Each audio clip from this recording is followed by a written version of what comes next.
Shalom sahabat Kalimatulu dimanapun berada.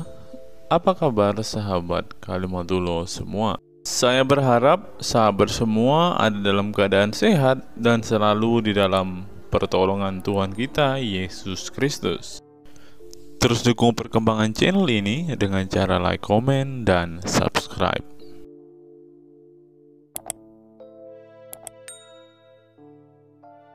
Ya, kita undang yang muslim. Kita berikan kesempatan kepada yang muslim, kita kasih mereka panggung. Apakah yang saya katakan itu fitnah atau memang mereka sanggup atau tidak untuk membantah apa yang saya katakan. Ya, Sulaiman. Ya, selamat siang Bang Sulaiman. Selamat siang Bang Edis yang ganteng. Oke. Bang Sulaiman juga ganteng kok ya. Bang Sulaiman, ngomong-ngomong durian atau apa itu yang di belakang itu? Ini pohon mangga ini. Oh, mangga. Oke. Iya. Bang Sulaiman, Anda sudah lama Bang nonton Edis TV atau baru-baru ini saja? Baru scroll tadi masuk. Ini pertama kali nih? Semalam sudah ada. Oke ya, artinya sebelum-sebelumnya sudah nonton ya? Iya, sebelumnya. Sudah sering ya? Sudah sering, mantap kita ini, mantap. Mantap. Ya, selama saya membahas atau membongkar agama Islam yang selama ini orang Islam nggak pernah tahu, yang ditutup-tutupi oleh Ustadz, coba pernahkah Anda dapati saya memfitnah?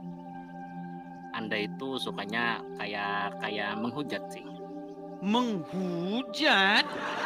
Contoh, kasih saya contoh bahwa saya menghujat agama Islam. Ya, kalau ada, saya terjun dari Monas. Ya kan? Banyak sekali di PT Abang RK ini yang kayaknya menyebut. RK?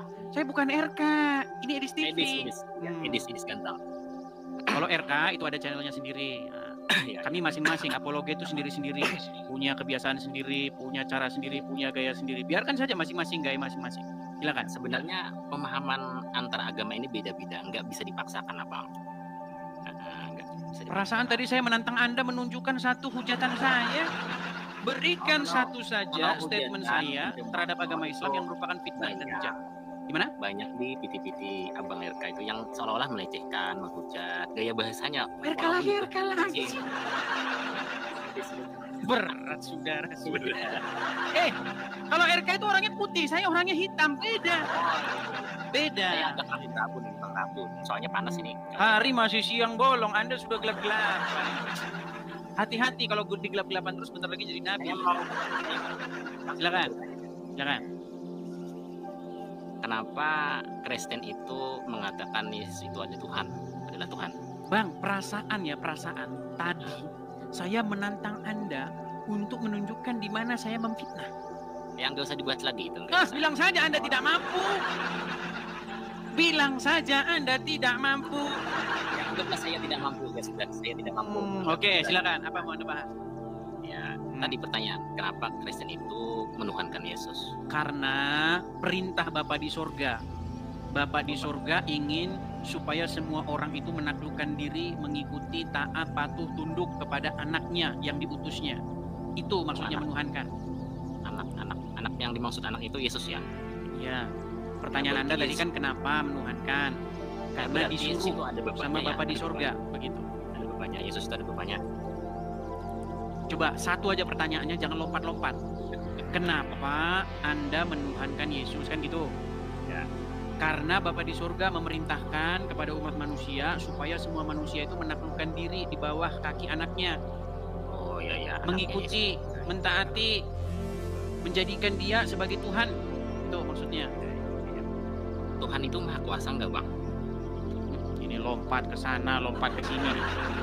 Sekarang gini, saya balik dulu, mau nggak? Jawab pertanyaan itu dulu. Sekarang saya balik dulu. Kenapa kamu malah menuhankan Muhammad, bukan menuhankan Yesus?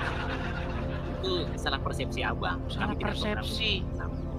Emang menuhankan itu apa, saya tanya? Coba, apa menuhankan itu? Dan loncat-loncat lagi ini. Lu nggak loncat-loncat.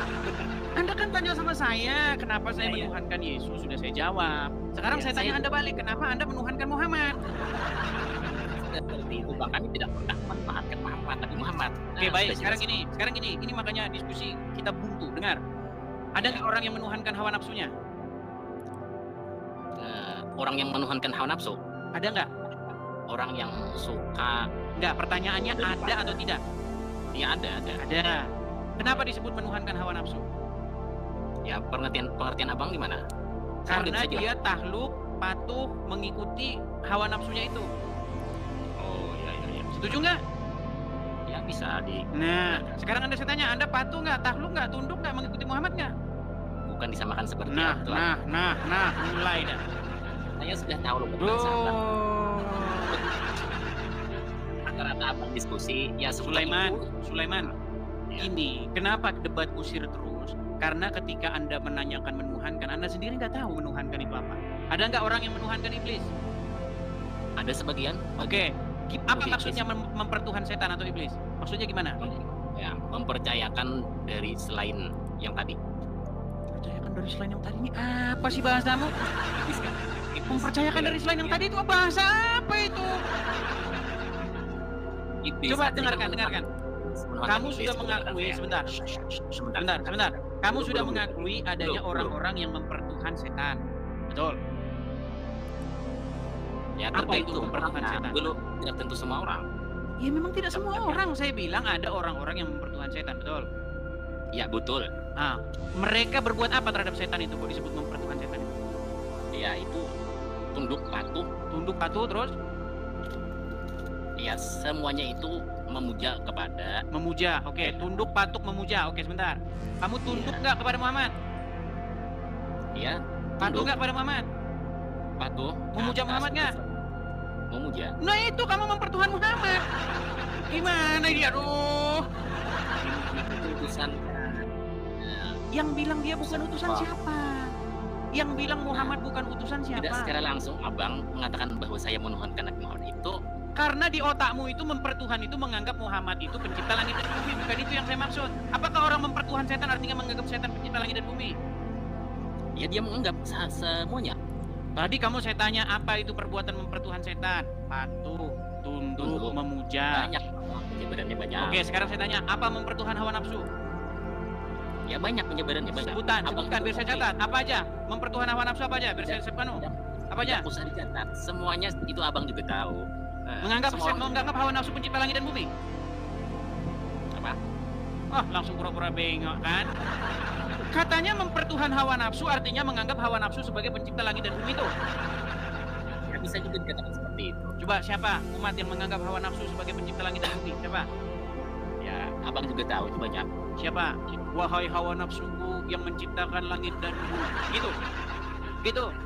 Tidak seperti itu juga abang. Terus gimana memang penyembah Muhammad di penuhan Muhammad di kasir. Udah kau dibawa saja. Abang. Udah kau lanjut mempertuhan Muhammad sana. Aduh.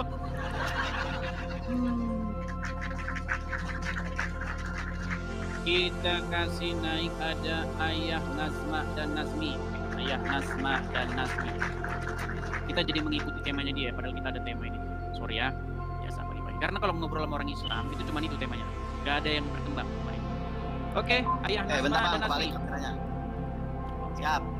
Oke, selamat siang Bang Ayah Nasma dan Nasmi. Perkenalkan Siang, ya. Bang Edis, siang. Ya, nama saya Edis, ya, pemilik channel Edis TV. Saya seorang Kristen, ya, di mana saya ini sangat mengerti ajaran agama Islam, ya, sehubungan dengan orang Islam yang mulutnya tiap hari ngomongin Kristen terus, maka saya menanggapi kalian, ya, saya akan expose apa sebenarnya agama kalian. Nah, Ya.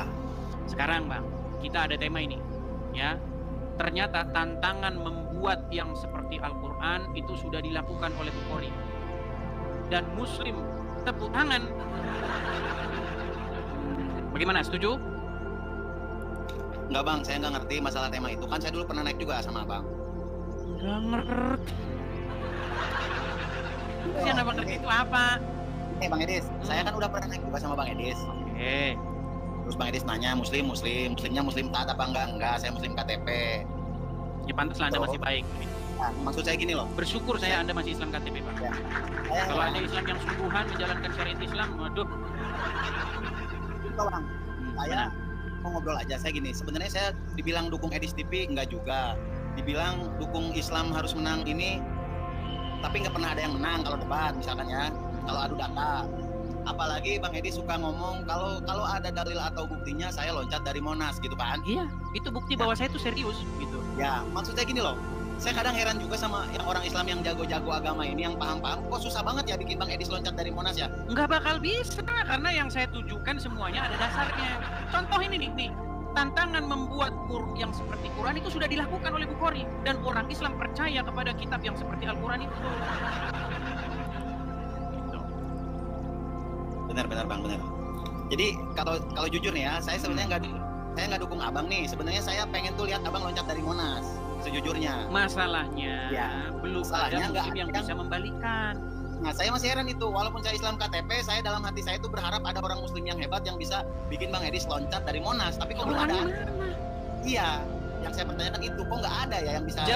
Jagoannya Islam saja, Yusuf BI itu terbaru sudah mengakui punya 2 rob orang Islam itu. Iya. Tapi, nah itu kalau orang Islam kan boleh takiyah. Nah, orang Islam kalau di hadapan Edis TV harus berdusta. Kalau di hadapan umat beda lagi, di hadapan Edis TV beda lagi. Gitu. Ya, heran ya. Iya, Yusuf PI itu sudah mengakui bahwa robnya umat Islam itu 2. Yusuf PI yang kalian bangga-banggakan. Nih. Edis bahwa PI mengakui 2 rob ya. Edis. Kita mantauin terus. Saya menyampaikan di forum. Kalau di hadapan saya dia mengakui orang Islam Tuhannya ada 2, Allah dan Muhammad. Satunya sudah meninggal. Gitu. Jadi kalau Islam dipimpin sama Nabi yang ada dalam kubur ya Bang? Betul, makanya saya sudah bilang umat yang dipimpin oleh orang mati adalah umat Islam. Yang saya katakan fitnah itu bukan? Ya benar. Terus yang saya katakan benar. Yang paling keren yang kata-katanya itu yang ini Bang. Selama kamu jadi orang Islam, selama itulah kamu selalu tidur sama setan. Betul, yang saya bilang fitnah atau enggak? Fitnah atau nyata yang saya katakan? Nyata buat yang meyakininya gitu ya. Makanya saya bilang umat ini rekam nih, rekam langsung ke Mabes Polri loh. Rekam lalu datang ke Mabes Polri. Umat yang paling dekat dengan setan adalah umat Islam. Kenapa saya katakan umat Islam paling dekat dengan setan? Karena tidurnya bareng dengan setan. Bahkan setan tidur di lubang hidungnya orang Islam. Loh. Bang, jujur aja ya, saya sih berharap banget ada orang Islam yang jago yang bisa bikin Bang Edis loncat dari Monas. Tuh teman-teman ya, ini ayah Nazma dan Nazmi, ini seorang muslim teman-teman ya. Tetapi dia itu sangat rindu ada orang Islam yang mampu bisa membalikkan argumen saya biar saya lompat dari Monas. Saya sudah bilang gitu. teman-teman, satu saja orang Islam bisa menunjukkan kesalahan yang saya katakan, saya terjun dari Monas.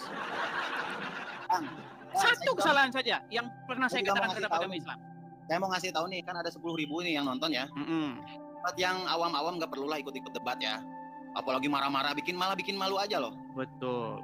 Ngamuk-ngamuk. Betul. Saya itu Bang, sudah mendapatkan inbox itu ratusan dari muslim-muslim. Dibilang begini, kamu itu ya beraninya sama orang Islam awam. Coba kamu ajak ustadz dong diskusi, jangan sama orang awam. Justru saya tunggu-tunggu ustadznya di sini. Tapi nggak datang-datang. Kenapa? Saya tahu alasannya. Mau saya kasih tahu nggak alasannya? Alasannya apa? Alasannya apa? Kalau ustadz kesini, takutnya dia mengiyakan perkataan saya. Yang membantah perkataan saya kan selalu muslim yang odong-odong, yang nggak tahu apa-apa. Coba ustadz-ustadz yang sungguhan, selalu dia mengiyakan saya. Yusuf PI, dia mengiyakan saya bahwa robnya umat Islam ada 2. Apalagi Daman Al-Mantiki juga mengakui robnya umat muslim ada 2. Siapa lagi? Si Juma juga mengakui. Muhammad dan Allah itu sama-sama rob. Gimana? Mau saya puterin? Apa perlu mau saya puterin kalian? Semua Bang. Saya ngikutin Bang Edis, sudah nonton semua. Jadi jujur Bang, tetap dalam hati itu ada yang bisa ngebantah Bang Edis biar Bang Edis loncat dari Monas. Tapi kenyataannya belum ada ya sampai sekarang. Belum ada. Baik. Kita puterin lah ya. Maksudnya kita tungguin lah ya. Kita kasih kesempatan kepada muslim yang lain ya. Ya, dikasih info dulu Bang. Yang awam-awam yang mau marah-marah nggak usah naik lah. Bikin malu aja. Datang ngamuk-ngamuk, marah-marah. Kasih penjelasan dulu. Kalau mau naik gitu kan jangan bikin itu ya. Oke, begitu ya Bang Ayah Nazma dan Nazmi ya. Oke, saya turunkan ya. Ya, seperti itu ya teman-teman ya. Jadi teman-teman sekalian, mungkin banyak teman-teman yang bilang begini, Bang, acara seperti ini tuh kok sepertinya apa membuat Islam seperti terpojok bang, kasihan bang. Umat Islam kayaknya sekarang bang kayaknya udah imannya babak belur, hancur lebur, gimana bang?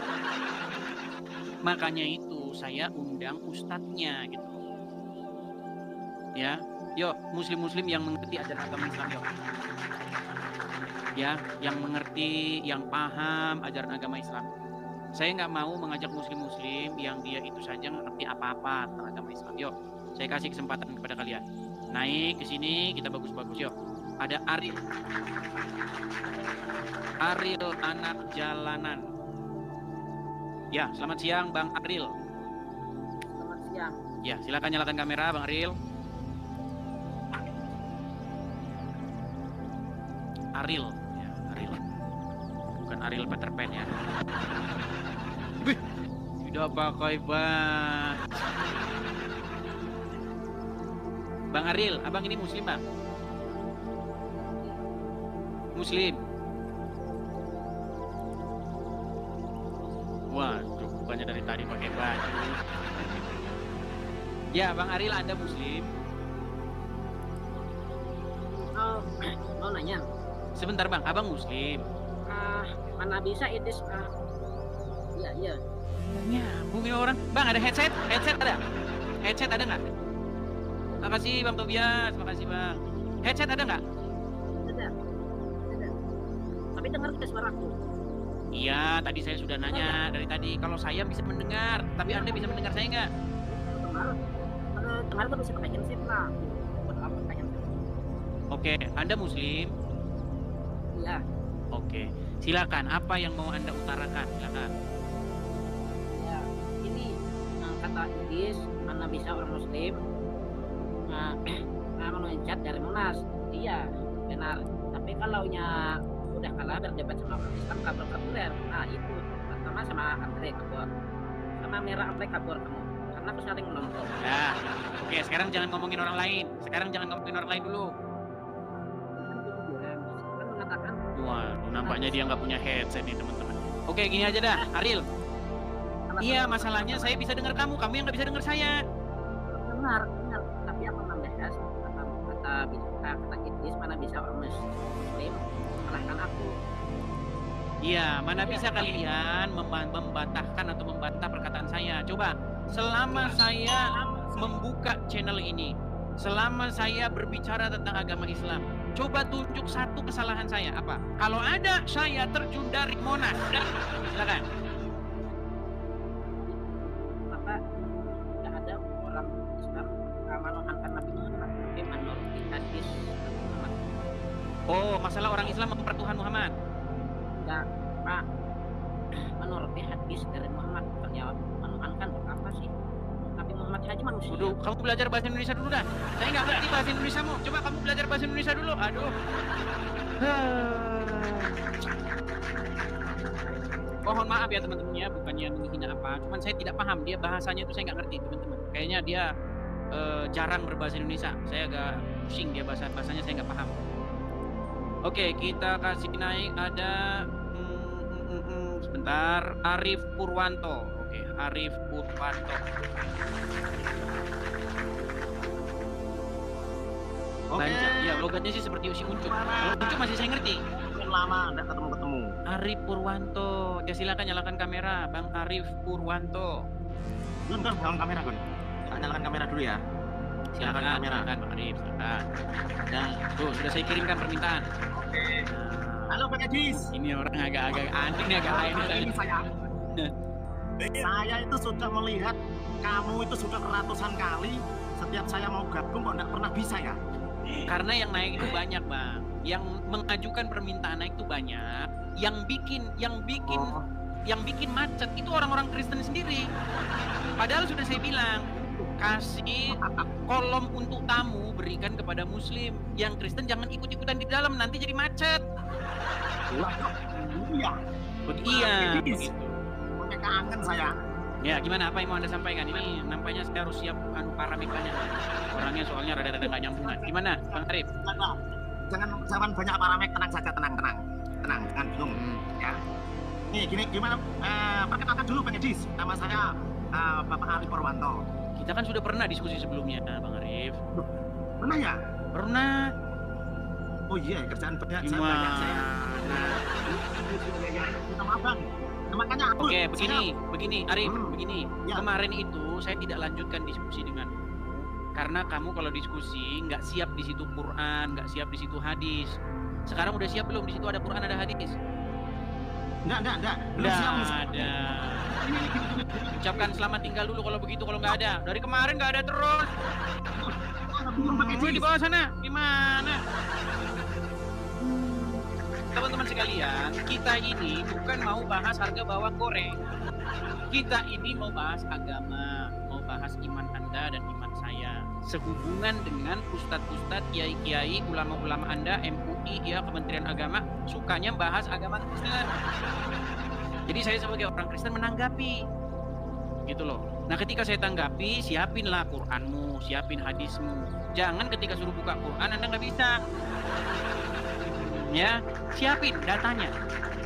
Orang-orang tuh mau lihat, gitu loh, mau lihat orang Islam ini masih punya pertahanan diri, masih memiliki sesuatu yang bisa dibanggakan terhadap Islamnya, gitu loh.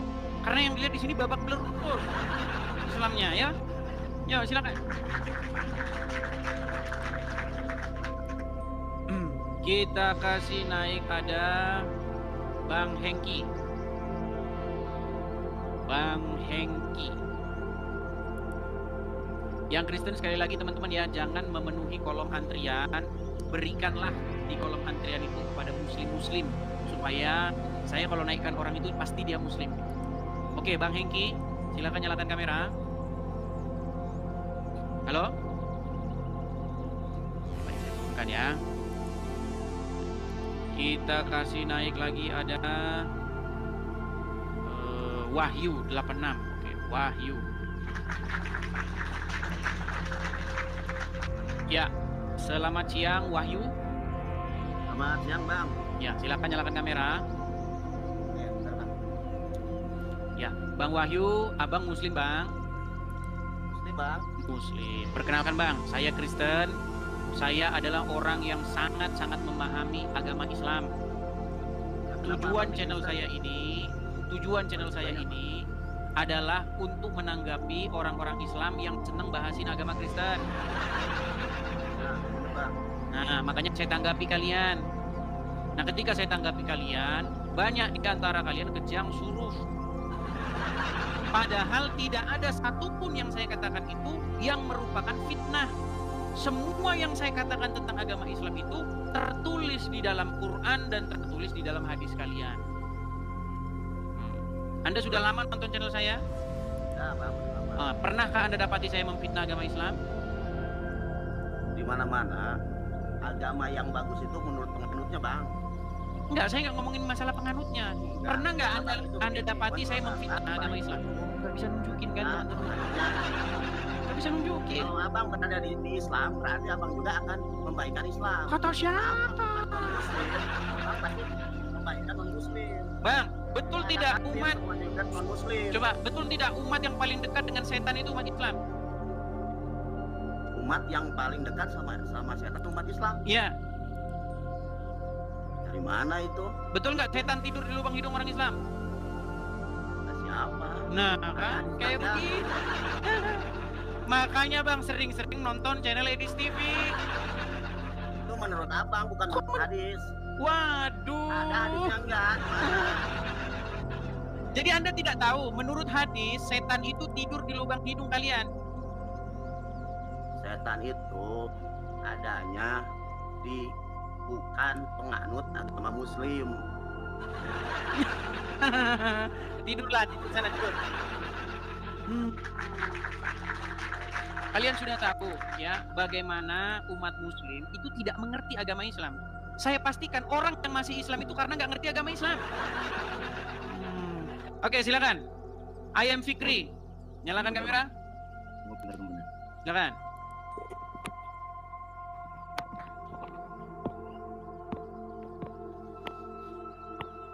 Selamat siang Bang. Ya, selamat siang Bang Fikri. Muslim ya Bang ya? Iya Muslim. Muslim. Ya, silakan Bang. Perangkatnya dipersiapkan dulu. Nampaknya Anda Mantap ini studio ya kan. Nah kalau kayak gini diskusi enak kita. Udah jelas itu. Jangan diskusi ke sini, ke sana, begini gitu loh. Nah, oke. Mungkin abang bisa agak sedikit ke belakang bang, biar sama kita sama ininya. Atau HP-nya diturunin, dinaikin begitu. Bisa dinaikkan HP-nya? Udah bang. Oke ya, segini nggak apa-apa lah. Oke. Ya. Sebenarnya saya ini baru masuk ke channel abang. Cuma yang saya bingung itu, abang tadi kan mengatakan siapa itu Yusuf PI kah? Yusuf PI. Mengatakan Tuhan Islam umat Islam itu dua. Robnya umat Islam ada dua. Itu gimana ceritanya bang? Oke baik. Jadi begini, dulu saya pernah diskusi dengan Yusuf PI, ya kan? Nah dia menjelaskan kata Rob itu apa. Dia jelaskan bahwa kata Rob itu juga bisa disematkan kepada manusia. Contohnya di dalam surat Yusuf ayat 23, di mana di situ Nabi Yusuf menyebut manusia itu sebagai Robnya. Siapa manusia itu? Yaitu suaminya Zulaikha, di mana Yusuf tinggal di rumahnya. Yang istrinya menggoda Yusuf.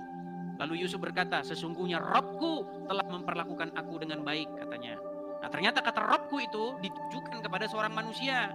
Nah, menurut Ustadz Yusuf PI, Muhammad pun kedudukannya di dalam umat itu adalah sebagai Rob. Sama seperti Allah juga Rob. Jadi saya tanya, berapa Robmu? Robnya 2. Tapi kalau di depan saya gitu, kalau di depan orang nggak berani. Mau dengar videonya? Boleh. Oke, nih, ini video Yusuf PI ya. Pertama ada orang, sahabat saya Kristen, masuk ke channel dia. Dia klarifikasi. Nih. Edis bahwa PI mengakui 2 Rob ya. Untuk Edis, bukan untuk semuanya. Lain halnya saya menyampaikan di forum ceramah, forum resmi ceramah ya, atau dari permintaan MUI kan kayak gitu ya, bahwa di Islam ada 2 Rob ya, baru itu untuk konsumsi publik atau untuk umat Islam. No, jadi beda. Makanya saya bilang kalian inilah umat munafik.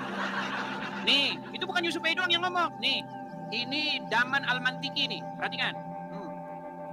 Selanjutnya, dia menantang saya untuk mengatakan kepada seluruh umat muslim bahwa Nabi Muhammad adalah Rob. Wahai umat muslim, percayalah bahwa Nabi Muhammad itu adalah Rob kita. Percayalah bahwa Nabi Muhammad adalah Rob kita. Percayalah bahwa Allah Ta'ala adalah Rob kita. 2, Rob kalian tuh 2. Robnya umat muslim ada 2. Soalnya cuma 1 aja bang, dari ambil dari surah Al-Fatihah. Alhamdulillah Rabbil Alamin. Sudah jelas bahwasanya Tuhan itu cuma salam. Ya, karena Anda tidak memperdalam agama Islam. Yang kedua juga di surat An-Nas, Qul a'udzu birabbin nas. Di situ kan dikatakan, katakanlah aku berlindung kepada Rabb manusia, raja manusia, sembahan manusia. Dan di situ Nabi Muhammad tidak pernah beliau ngaku bahwasanya saya ini Tuhan, tidak pernah. Coba kalau posisi, caranya bagaimana? Saya juga nggak sengaja. Ini caranya bagaimana? Saya nggak ngerti juga.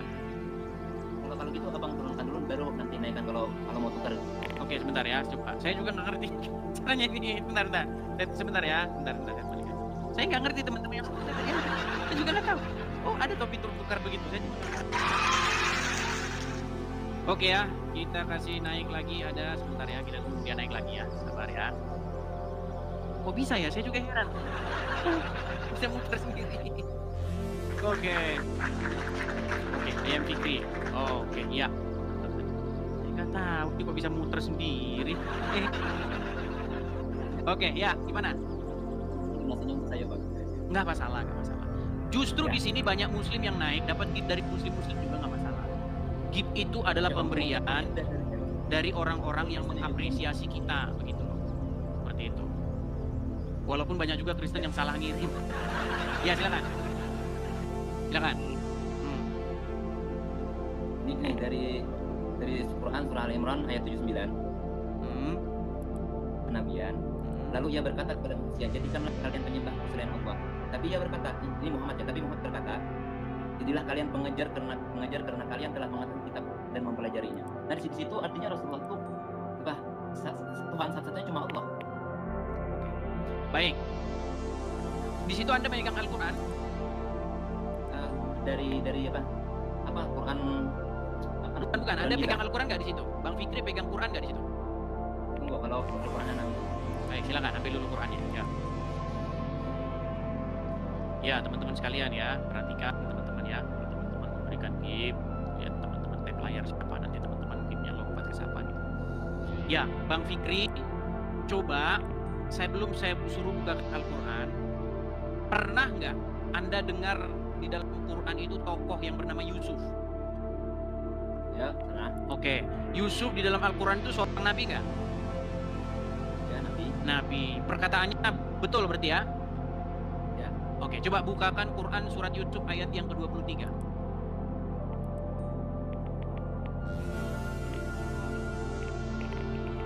Bukakan surat Yusuf ayat yang ke-23. Lokasi maksudnya apa? Lokasi maksudnya gimana? Saya nggak ngerti mas. Apanya matikan lokasi nggak ngerti saya. Katakan Arabnya atau artinya aja? Arab dan artinya.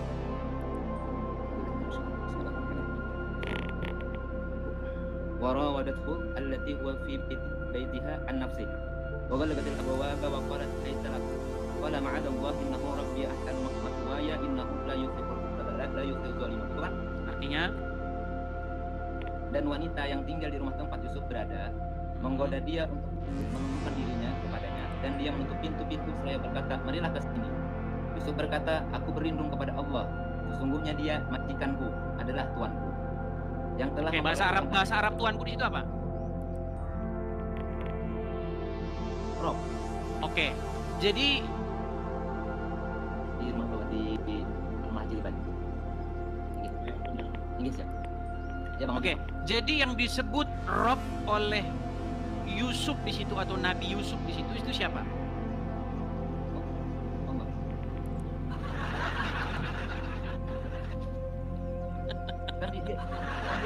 Nih, saya balikan dulu ya. Oke, saya tunjukkan dulu di layar ya, teman-teman. Mereka mau bahas di situ lagi ya. Karena ini sebenarnya satu titik penting ya. Karena kalau umat muslim sudah mengakui Muhammad itu Rob, maka besok-besok salam dua Rob gitu ya. Yang satu Robnya udah mati. Oke. Bentar ya. Yusuf ayat 23 ya. Oke, saya balikkan kamera saya sebentar ya, Bang ya. Saya perlihatkan di kamera saya. Sudah kelihatan ya, Bang ya? Oke. Ini surat Yusuf ayat 23, coba dicek dulu apa jangan-jangan beda Quran kita? Beda atau sama? Sama ya? Oke, baik. Di sini ada kata-kata sungguh Tuanku. Nah, kata-kata sungguh Tuhanku ini di dalam bahasa Arabnya adalah innahu rabbi. Betul? Oke, kata rabbi ini ditujukan kepada siapa? Tuhan. Kepada Tuhan. Baik, kita cek ya. Kita cek. Perhatikan. Ya. Kata rabbi ini ditujukan kepada siapa? Perhatikan. Nah, saya balik sini ya.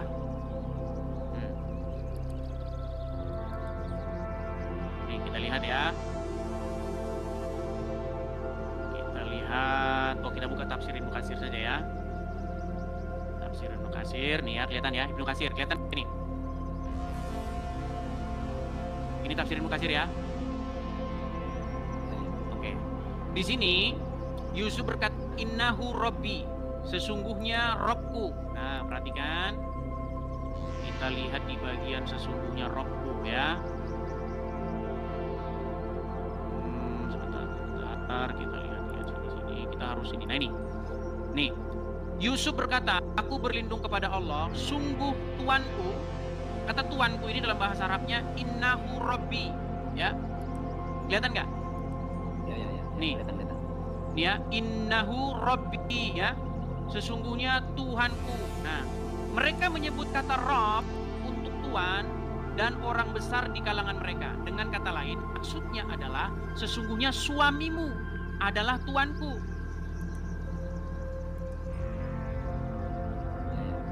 Jadi kata Rabb di sini, kata Rabbi ini ditujukan bukan kepada Allah tetapi kepada suaminya si perempuan yang sedang menggoda Yusuf ini.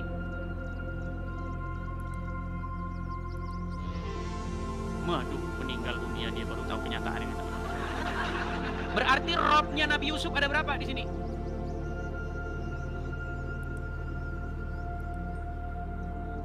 Kalau Makanya saya bilang teman-teman, orang yang melawan Yusuf BI, orang yang melawan Daman Al-Buntiki itu memang orang-orang yang nggak ngerti Al-Quran. Coba kita kembali ke kaidah bahasa Arab dulu, Bang. Kaidah bahasa Arab gimana maksudnya? Coba abang baca ini dulu nih. Ini bacaannya apa, Bang? Alif, Nun. Oke, Alif, Nun, Ha dibaca. Innahu. Ini huruf ra, huruf ba, sama huruf ya, betul? Betul. Oke, berarti dibaca innahu rabbi, betul? Betul. Nah, kata innahu rabbi ini ditujukan kepada siapa? Bukan kepada Allah, tapi kepada suaminya si Zulaikha, ini loh. Dengan kata lain, ini loh, mereka menyebut kata Rob, Tuhan dan orang besar, orang.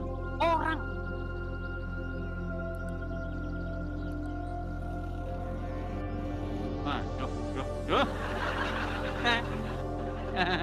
Berat saudara.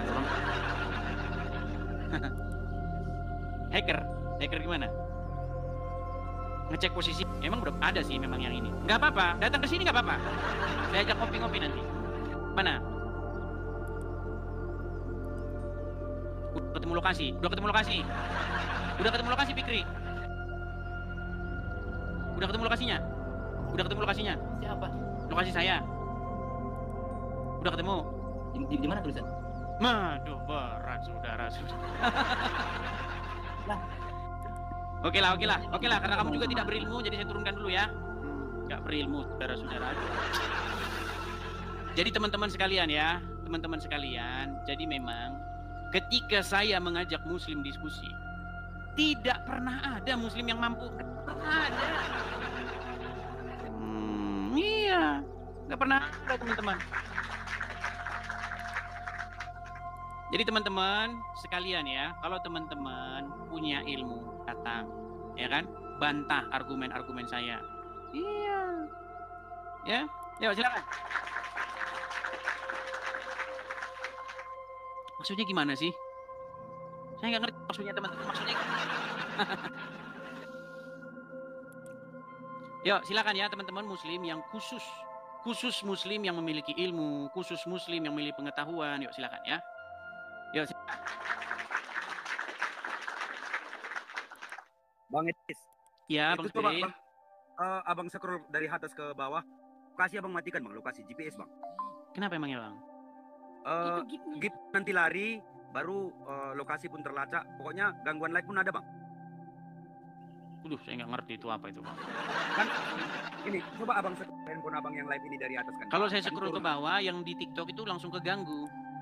Enggak, Bang, kan ada di situ Bluetooth atau semua segala macam di situ mode pesawat. Nanti ada lokasi gitu. Lokasi itu abang matikan, Bang. Kalau lokasi nggak apa-apa, mereka main-main ke sini nggak apa-apa. Malah saya tunggu sebenarnya. Ya, oke lah. Masuk. Iya, gipnya pun error dia, Bang Edis. Iya. Oke lah ya, nggak apa-apa itu, Bang. Terima kasih, Bang Edis. Oke, sama-sama, Bang, sama-sama. Boleh aku screenshot sebentar, Bang Edis, sebentar saya on cam, Bang Edis. Boleh, silakan, Bang, silakan. Push. Awas, bidadari bergelantungan, Bang, di jangkot. Saya Kristen, Bang Edis. Oke, terima kasih. Shalom. Sama-sama, shalom, Bang. Semangat, Bang Edis. Amin. Saya turunkan ya, Bang sendiri ya. Ya. Ya, teman-teman ya. Maksudnya gimana sih? Stream ulang maksudnya gimana? Emang bisa gitu naik langsung?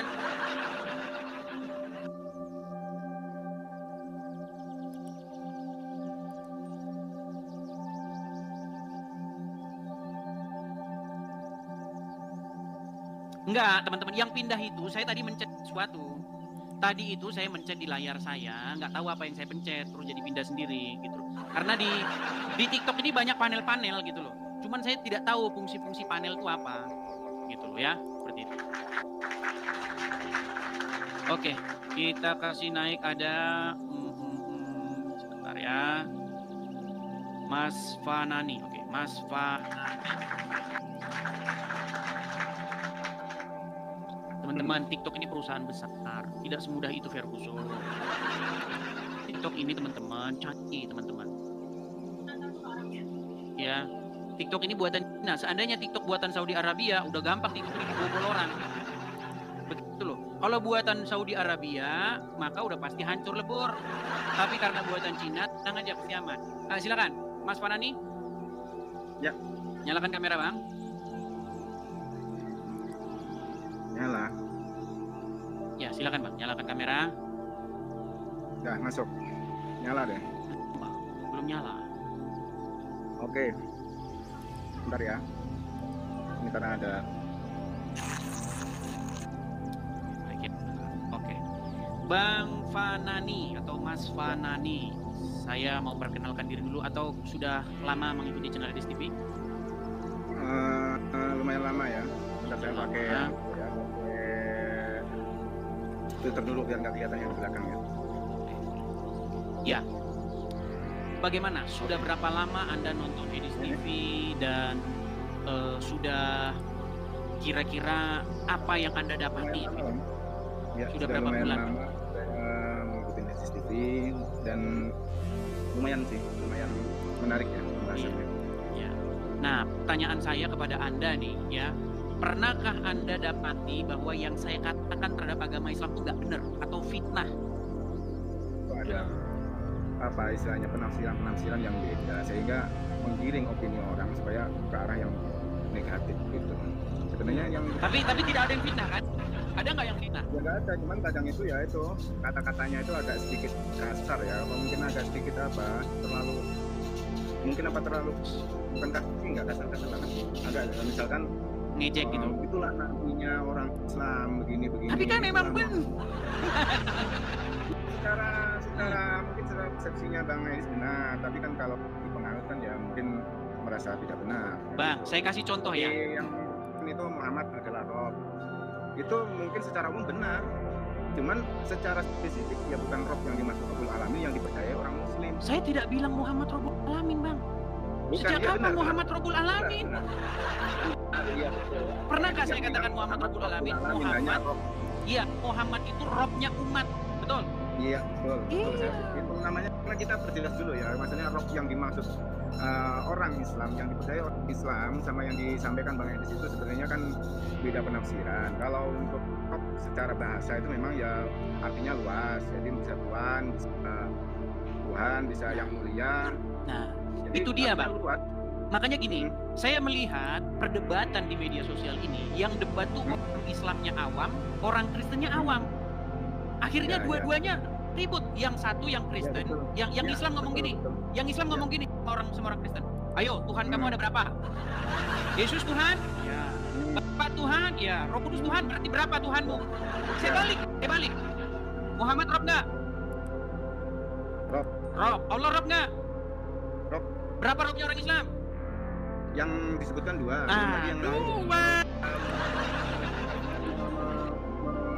Istilahnya menganggap Rob itu adalah mulia atau Tuhan atau istilahnya itu bukan yang dimaksud Tuhan. Makanya pernah saya bilang gini Bang. Mas Panani. Saya pernah bilang begini Mas Panani. Sebenarnya kita mau belajar sungguh-sungguh. Di dalam Bible tidak pernah ada kata Tuhan. Di dalam Quran tidak pernah ada kata Tuhan. Sepakat nggak? Kata Tuhan nggak ada. Nggak ada. Karena Tuhan itu bahasa Indonesia. Setuju? Ya. Nah, lalu kata Tuhan ini di dalam bahasanya Bible itu apa? Di dalam Bible kata Tuhan itu disebut dengan Kurios dalam bahasa Yunani. Ya. Yesus Kurios, Bapa di surga Kurios. Ya kan? Kalian di dalam Quran nggak ada kata Tuhan, yang ada kata Rob. Ya. Iya, Muhammad Rob, Allah Rob. Kenapa kalian mempermasalahkan Yesus sebagai Kurios, Bapa sebagai Kurios, sementara kalian Allah dan Muhammad juga dua-duanya Kurios, Rob? Gitu loh. Itu beda penafsiran aja. Mungkin ada yang tidak menafsirkan seperti itu. Ada yang menganggap Rob itu istilahnya letter like-nya Tuhan. Ada yang menganggap Rob itu konteksnya berbeda, nanti berbeda artinya, kan begitu. Jadi nggak bisa dipukul rata kalau Rob itu memang Tuhan. Ada memang dasarnya ada atau dalilnya ada. Ya. Cuman gini Bang Edis, sebenarnya aku itu salah sama Bang Edis ya, banyak tahu tentang Islam dan yakin saya itu Bang Edis itu mendalami Islam itu udah lama. Ya. Terus saya yakin dalam hati kecil Bang Edis pasti punya apa istilahnya punya keyakinan bahwa yang benar itu mana sebenarnya agama itu, pasti saya yakin Edis mengetahui. Tanpa saya apa istilahnya memastikan bahwa Edis bahwa tahu agama yang ini yang benar, tapi Bang Edis itu sendiri yang tahu. Iya. Ya, jadi istilahnya kita dalam apa namanya, dalam konsep ketuhanan aja sudah agak belibet ya yang masalah roh itu tadi. Iya, tapi intinya kan poin yang saya bicarakan, artinya robnya umat muslim itu tetap ada dua. Gitu. Lebih dari itu. Iya, tetapi kan Tergantung. umat muslim kan menaklukkan diri. Umat muslim itu hanya menaklukkan dan menundukkan dirinya kepada Allah dan kepada Muhammad. Ya, Iya. ya memang. Dan salah satu di antaranya sudah meninggal di kuburan. Karena manusia Gitu. yang dirobkan, yang dimaksud dituankan di situ dituankan oleh umat Islam memang Nabi, bukan Tuhan yang dimaksud dalam tanda petik itu adalah penguasa apa istilahnya pencipta langit dan bumi, bukan. Ya. Terus konteks yang ini Bang, saya apa istilahnya apa namanya topik yang ini, salah itu diperjelas tuh. Itu memang ada ya istilahnya tantangan membuat apa yang seperti Quran. Ya, bisa lah diperjelas itu. Oke, kita bahas tema ini. Nah, Oke, baik. Ya, kita bahas tema ini. Jadi, teman-teman sekalian ya, pertama-tama ya, teman-teman ya. Di sini tantangan membuat yang semisal Quran itu kan ada dalam Quran. dalam Quran atau dalam hadis? Wah, pikir saya pas ini paham ternyata. Aduh, gimana? Udah nanya. Di dalam Quran kan ada sebuah tantangan. Betul. Nah, Ada ya, sebuah betul, tantangan untuk buatlah Al-Quran yang seperti Al-Quran. betul kan? Iya. Nah, pertanyaan Terus? saya gimana? Ya, terus. Pertanyaan saya, ketika seseorang ditantang oleh Al-Quran untuk membuat yang semisal Al-Quran, ada nggak orang yang melaksanakan itu? Ada. Siapa? Pada zaman sahabat ya pernah ada kan yang Sayyid Musailam Al-Kadzab itu kan juga pernah menandingkan atau membuat semacam Al-Quran. Ya itu salah satunya. Terus apa yang terjadi kepada Musailam Al-Kadzab? Ya ternyata tidak sebisa. Sebentar, ini komen-komen kok pada berisik ini komen apa? Kenapa teman-teman? Kenapa? Ada apa? Sebentar, Bang anu ya, Mas Panan ya, karena teman-teman pada berisik di komen sebentar. Saya mau naikkan dulu satu orang ya, sebentar. Naikkan dulu satu orang. Sebentar. Sorry ya, Mas Panan ya, saya turunkan bentar ya. Ya. Oke, sorry. Saya naikkan dulu satu orang. Apa maksudnya? Coba saya kasih naik Matthew. Ada Matthew Pasar ya. Sabar ya. Saya tidak. Kenapa? Ada apa ini orang-orang pada ribut nih di kolom komentar, ada apa? Iya, Bang Matthew, silakan. Matthew Pasar ini. Wah, apa ini? Efeknya besar sekali, Bang. Gini Bang Dis, ini saya jelaskan ya. Dengar suara saya. Iya, kedengaran. Tadi ngomong saya di IPA. Jadi karena pindah lokasi itu karena Bang Edi salah pencet sehingga posisi berganti. Jadi tidak ada hacker yang sanggup ngambil koin dari komat. Untuk ngedit orang itu tekan dulu layar baru berikan gift kepada siapa yang kalian mau berikan. Jadi percuma blogger siapa yang Iya, makanya saya juga heran gitu, teman-teman kok seolah TikTok ini kayak perusahaan kacang goreng gitu.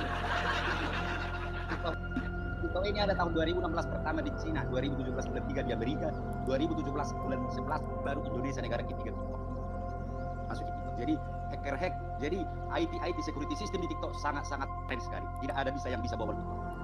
Jadi bohong itu kalau ada kan lokasi enggak. Itu udah dari makanya saya juga heran. Itu. Jadi enggak ada itu blokir Fikri supaya game berpindah. Coba kalian edit tekan layarnya baru berikan gitu. Ya, jadi enggak ada. Jadi biar acara ini lancar, enggak usah typingan di sana itu nanti spam typing. Nanti kena blokir kalian, pembatasan. Kalau ada spam typingan yang sama berulang-ulang disebut spam typing. Spam itu adalah sending posting massal, itu tidak bisa.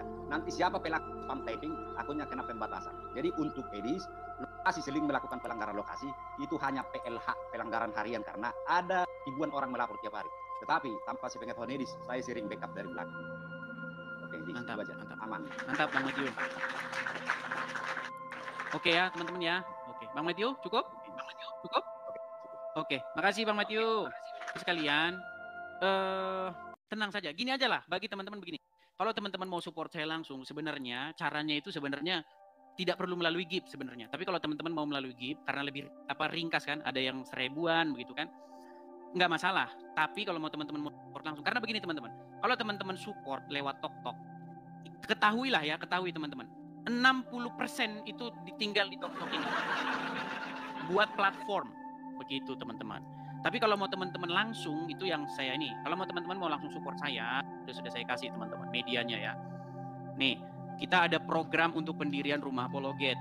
Nah, jadi kita itu mau bikin tempatnya, mau bikin menara siar kita, ya, atau stasiun TV kita di sini, ya. Makanya ada kolektor untuk rumah apologet. Nah, di sini. Kalau di sini, teman-teman ya, pasti tidak ada potongan, begitu. Tapi kalau teman-teman lewat TokTok, ya memang ya hanya 40% saja yang terima. Misalnya teman-teman pengen kasih misalnya 100.000 begitu, sampai ke saya itu cuma 40.000 begitu teman-teman ya. Jadi nggak semudah itu teman-teman. Bagaimana teman-teman? Tombol naik hilang.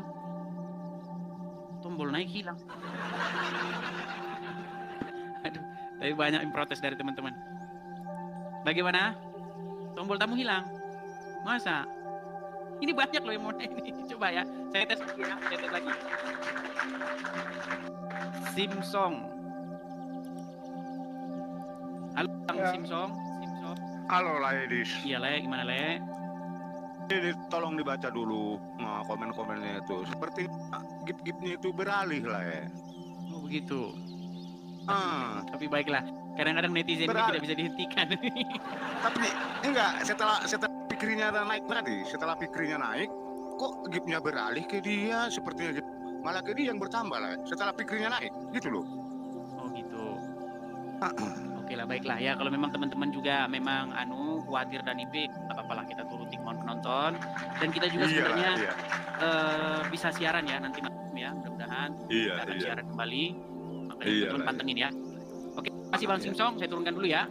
Oke. Terima kasih. Oke, teman-teman sekalian ya, karena teman-teman juga mungkin kadang-kadang begitu cintanya mungkin ya dengan TV ini, sehingga mungkin bagaimana ya turuti saja lah ya. Begini teman-teman sekalian ya, saya hanya sekedar pemberitahuan kepada teman-teman ya. Semalam kita nggak siaran karena kuota untuk siaran di YouTube itu sudah habis. Nah, kita tuh punya namanya StreamYard. Untuk nyiarin di YouTube tuh ada StreamYard yang harus kita bayar. Nah, kemarin itu sudah habis. Nah, saya mau saya lanjutkan tapi nggak bisa. Gagal pembayaran. Makanya saya bikin email baru, kemudian saya live di YouTube. Makanya teman-teman yang lihat YouTube ada logo StreamYard kan sekarang. Nah, itu masih gratisan, StreamYard gratisan. Baik teman-teman, bagi teman-teman yang mau mensupport ya acara Edis TV ya, support dari kalian itu saya gunakan untuk keperluan-keperluan yang berkaitan dengan kegiatan siar kita ini teman-teman, kegiatan dakwah atau siaran Edis TV. Makanya teman-teman kalau mau mensupport langsung, kalau melalui TokTok saya cuma ngasih tahu itu hanya 40% sampai kepada saya. Ya, yang 60% itu tinggal di platform ini.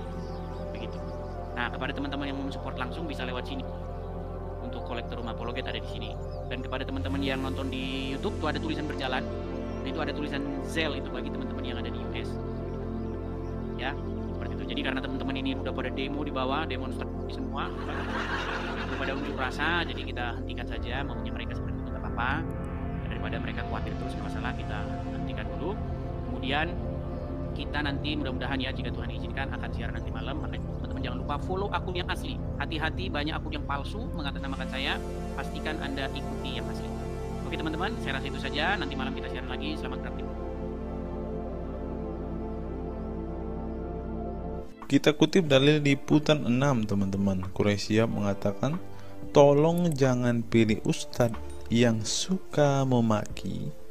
Kai Haji Quraisy ibaratkan begini. Nah teman-teman, ternyata ada juga ustadz-ustadz yang suka memaki-maki teman-teman. Bisa jadi ini adalah salah satu oknum yang dikatakan oleh Habib Kribo tadi teman-teman, dimana mereka seakan-akan orang yang paling beriman, paling beragama, dengan kepalanya ada titik hitam dan juga jenggotnya sampai panjang ke lantai, kata Habib Kribo tadi kan teman-teman. Di era modern ini ketika ceramah agama mudah diakses melalui berbagai media, umat Islam dihadapkan pada pilihan beragama. ustadz atau penceramah yang dapat mereka ikuti. Namun tidak semua pendakwah menggunakan cara yang sejuk dan penuh hikmah dalam menyampaikan pesan agama. Menanggapi fenomena ini, wah ini ternyata sebuah fenomena nih teman-teman, berarti sudah sering terjadi nih teman-teman. Profesor Kiai Haji Quraisy Shihab, seorang cendekiawan muslim, terkemuka menekankan pentingnya memilih ustadz yang tidak memaki-maki dalam dakwahnya. Quraisy Shihab mengingatkan bahwa dakwah adalah ajakan kepada kebaikan yang harus disampaikan dengan cara yang baik pula. Ia menekankan pentingnya mencontoh akhlak Nabi Muhammad SAW yang selalu lemah lembut dalam menyampaikan ajaran Islam.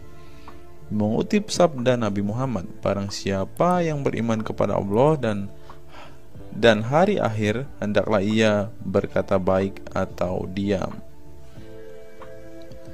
Ayahanda presenter Naswa Shihab menegaskan bahwa ini adalah pedoman penting bagi para pendakwah. Kata-kata yang baik dan penuh hikmah lebih efektif dalam menyentuh hati dan menggerakkan orang untuk berubah ke arah yang lebih baik. Dalam dakwah, seringkali ditemukan penceramah yang menggunakan kata-kata yang keras dengan alasan untuk menegur atau mengingatkan umat. Namun, Profesor Quraisy Shihab mengingatkan bahwa cara ini justru bisa menimbulkan antipati dan menjauhkan orang dari ajaran agama Islam yang seharusnya penuh kasih sayang dan rahmat. Menukil Islam.co, Quraisy Shihab menjelaskan hal yang menarik ketika ditanya seseorang terkait kriteria ustadz yang tepat untuk dijadikan panutan atau sebagai penceramah. Mantan rektor lain sekarang UIN, Syarif Hidayatullah Jakarta, ini menjelaskan dengan penuh kasih ibarat seorang bapak menasihati anaknya. Pilihlah ustadz yang menganut paham moderat. Anda tidak akan mendengar makian, tutur mantan Menteri Agama ke-16 masa Presiden Soeharto ini. Quraisy Shihab menjelaskan bahwa ustadz yang wasatiyah akan terbuka untuk dikritik dan tidak fanatik dengan satu pandangan dan menilai pandangan yang orang lain salah. Quraisy Shihab menjelaskan bahwa ustadz wasatiyah akan terbuka untuk dikritik dan tidak fanatik dengan satu pandangan dan menilai pandangan orang lain salah. Ustadz yang wasatiyah memahami bahwa jalan menuju agama itu besar dan memiliki jalan-jalan kecil untuk menuju jalan besar itu. Karena dalam rincian ajaran agama yang Tuhan tanyakan adalah hasilnya, misalnya 5 tambah 5 10, tapi bisa juga 7 tambah 3 lanjutnya. Salah satu ciri ustadz yang wasatiyah menurutnya adalah berpengetahuan luas. Ustadz yang berpengetahuan luas akan mampu menilai dan menghargai suatu pendapat, sedangkan ustadz yang sempit pengetahuannya akan mudah menyalahkan. Semakin luas pengetahuan seseorang, semakin besar toleransinya. Semakin sempit, semakin bodoh tandasnya. Nah, teman-teman muslim, silahkan kalian mau milih ustadz yang modelnya seperti ini. Karena ustadz yang berilmu itu seperti yang dikatakan oleh Bapak Quraisy Shihab ini, bahwa mereka pasti adalah orang yang sangat toleransi. Tetapi jika ustadzmu kamu dapati tidak bisa bertoleransi atau orang yang intoleran, maka mereka bisa dikatakan ustadz yang BODOH, kata Quraisy Shihab. Nah, pertanyaannya adalah, apakah Zuma termasuk standar ustadz yang baik atau ustadz yang toleran? Mari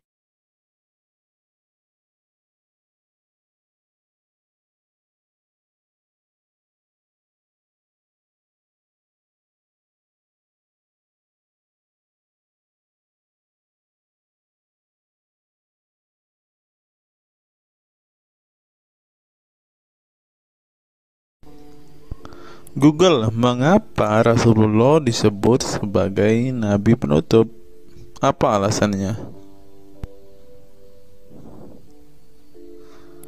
Alasannya mengapa Nabi SAW disebut Rasul terakhir adalah karena Allah SWT telah menunjukkan langsung sebagai penutup para Nabi dan Rasul. Hal ini tercantum dalam Al-Quran yang merupakan firman Allah. Di sini dituliskan mengapa Muhammad atau Nabi SAW disebut Nabi terakhir. Mari kita baca ya.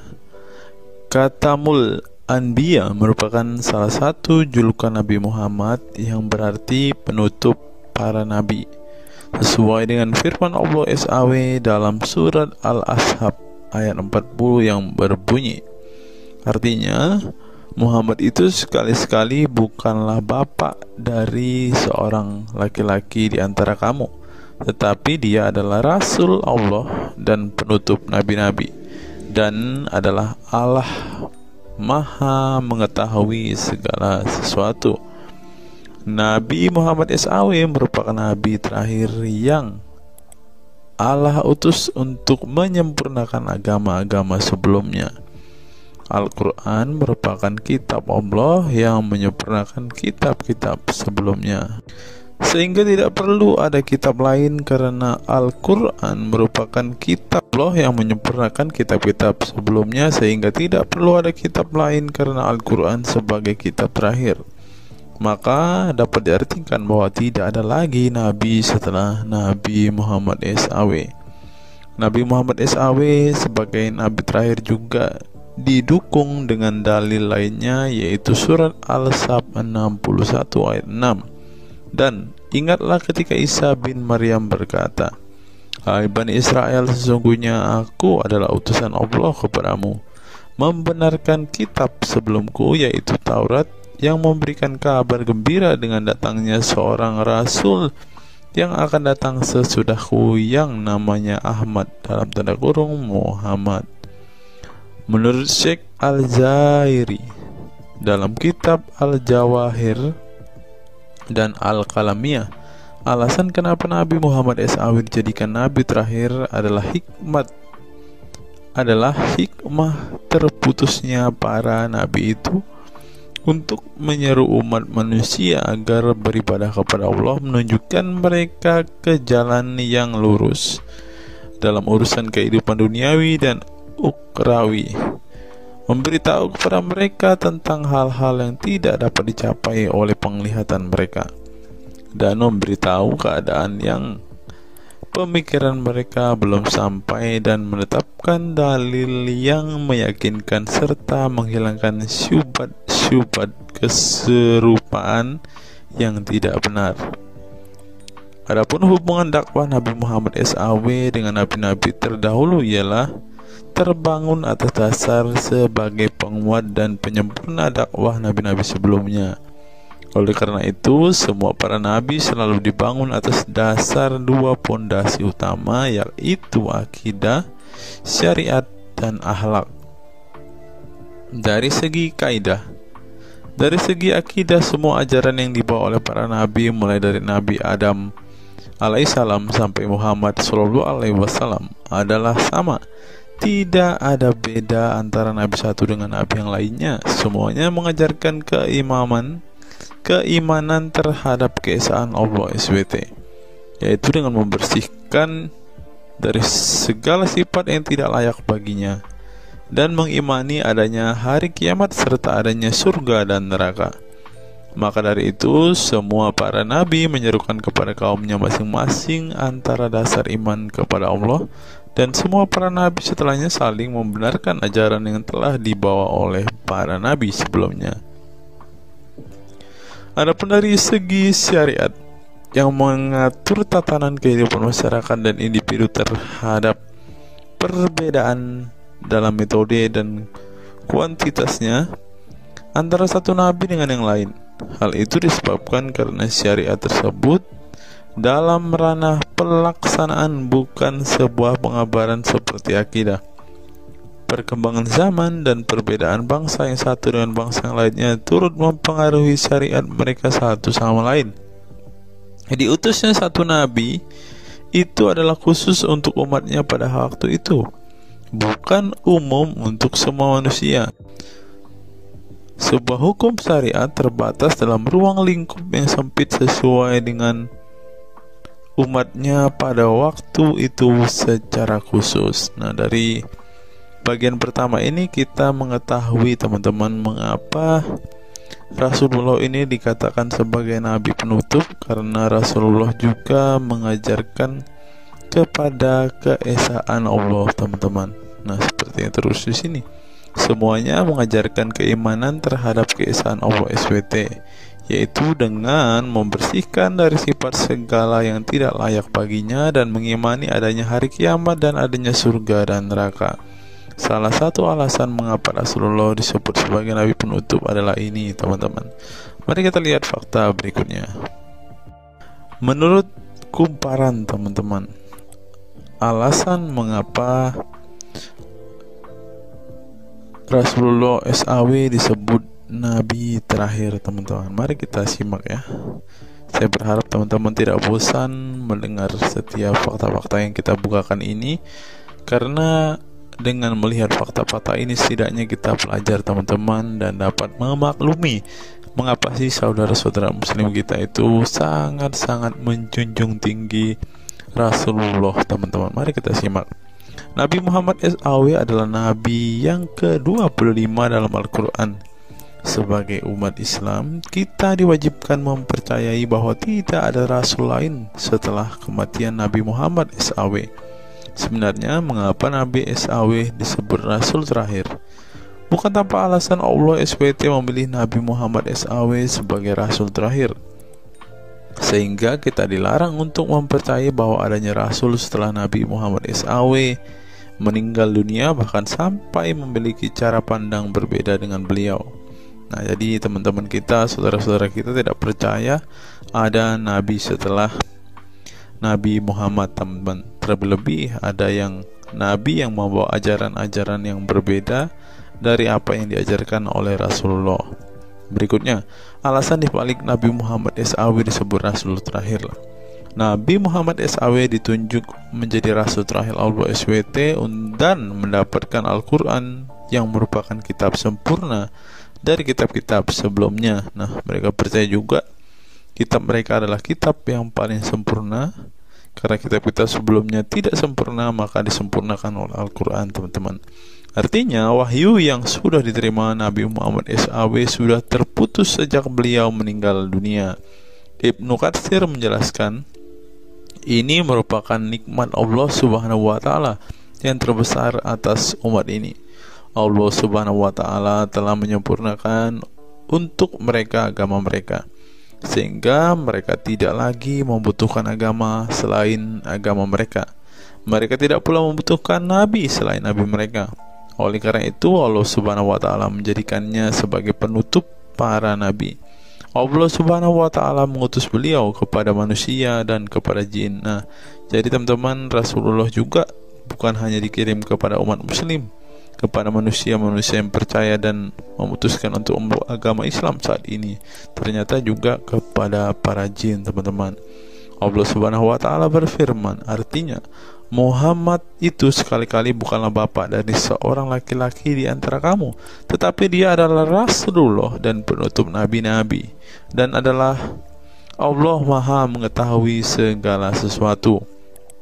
Dikutip dari buku situs-situs dalam Al-Quran oleh Syarifuddin Al-Fikri, para ahli bahasa memberikan makna terhadap kata ma dalam surat Al-Ahzab ayat 40 dengan al-istitsaku wal ma'u, yang artinya memastikan dan menolak sesuatu, sehingga Al-Quran menyebutkan bahwa Nabi Muhammad SAW sebagai khatam an-nabiyin.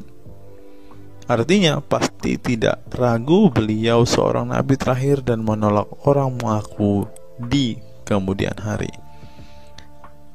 Adapun alasan dibalik Nabi Muhammad SAW sebagai Rasul terakhir dijelaskan oleh Syekh Al-Zairi dalam Al-Jawahir Al-Kalamiyah.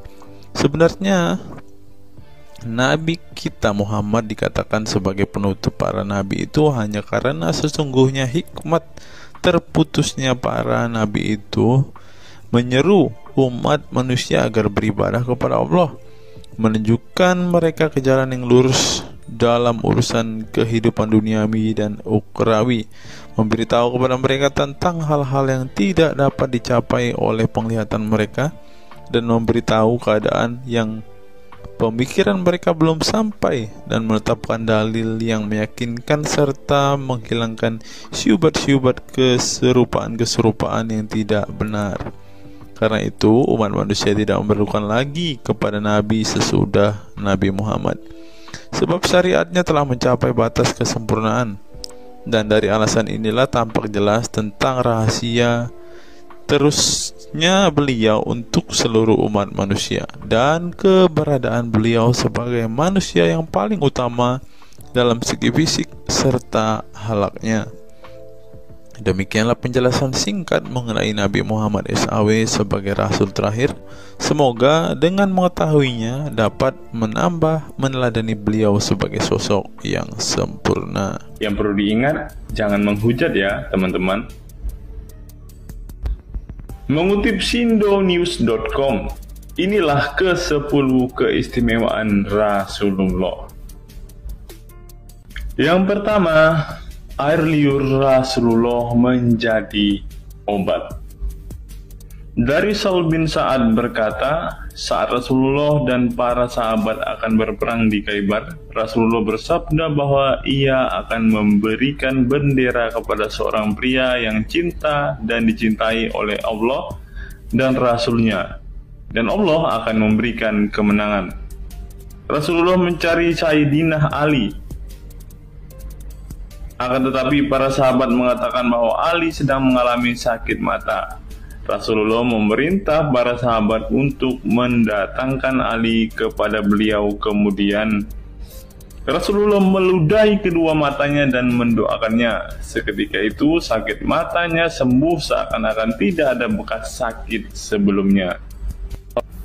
Kemudian sahabat Khalid bin Ali mengaku pernah digigit kalajengking di kakinya. Lalu Nabi meludahi kakinya dan mengusapnya. Seketika hilang sakit dan berhenti darahnya keluar. Khalid bin Ali mengatakan, aku digigit oleh kalajengking ketika aku di dekat Nabi Muhammad, lalu beliau meludahi kakiku dan mengusapnya. Yang kedua, rambut beliau membawa berkah. Sahabat Khalid bin Walid radhiyallahu anhu tak pernah kalah di medan perang. Di setiap perang, Khalid selalu meraih kemenangan dan membuat nyali musuh ketakutan. Ternyata penyebabnya tak lepas dari keberkahan rambut Nabi Muhammad yang selalu dia bawa ketika perang. Rambut beliau juga dijadikan sebagai obat bagi orang sakit. Yang ketiga, keringat Nabi Muhammad menjadi minyak wangi. Anas bin Malik menceritakan keberkahan keringat Nabi Muhammad sebagai minyak wangi. Beliau mengatakan, Nabi masuk ke rumah kami dan beliau qailullah, tidur siang di tempat kami. Ketika tidur itu Nabi berkeringat, kemudian ibuku datang membawa botol dan keringat Nabi Muhammad ditampung ke dalam botol itu. Kemudian ketika Nabi bangun dari tidurnya, beliau bertanya kepada ibuku, wahai Ummu Sulaim, apa yang sedang engkau perbuat? Ummu Sulaim mengatakan, ini keringatmu wahai Rasulullah, aku jadikan minyak wangi, dan ini adalah minyak wangi yang paling wangi. Yang keempat, tidak memiliki bayangan. Asyadid Muhammad bin Alawi Al-Maliki dalam kitabnya Mafahim Yazid Antus Hahaha menyebut di antara kekhususan Nabi Muhammad adalah tidak memiliki bayangan. Karena memang beliau adalah cahaya dan cahaya tidak pernah memiliki bayangan. Nabi tidak memiliki bayangan meskipun ada sinar matahari. Ini didukung oleh doa Nabi yang meminta kepada Allah untuk dijadikan sebagai cahaya. Hal ini disebutkan oleh Imam Muslim dalam hadis yang menjelaskan tentang bacaan Nabi dalam doa sujudnya. Ya Allah, jadikanlah di dalam hatiku cahaya, di pendengaranku cahaya, dalam penglihatanku cahaya, di sebelah kananku cahaya, di sebelah kiriku juga cahaya, di depanku cahaya, dan di belakangku cahaya, serta di atasku cahaya, juga di bawahku cahaya, dan jadikanlah untukku cahaya. Dalam riwayat lain juga disebutkan, jadikanlah aku cahaya. Yang kelima, tidak pernah menguap. Dalam kitab Al-Qashais Al-Kubra, Imam Asyuyuti menyebutkan riwayat Nabi Muhammad yang sepanjang hayat tidak pernah menguap. Ditakris oleh Imam Al-Bukhari dalam kitabnya Al-Tariq dan juga Ibnu Abi Saibah dalam Musannafnya, dan dari Isa Ibnu Sa'ad dari Yazid bin Al-Asham, beliau berkata bahwa Nabi Muhammad tidak pernah menguap sama sekali.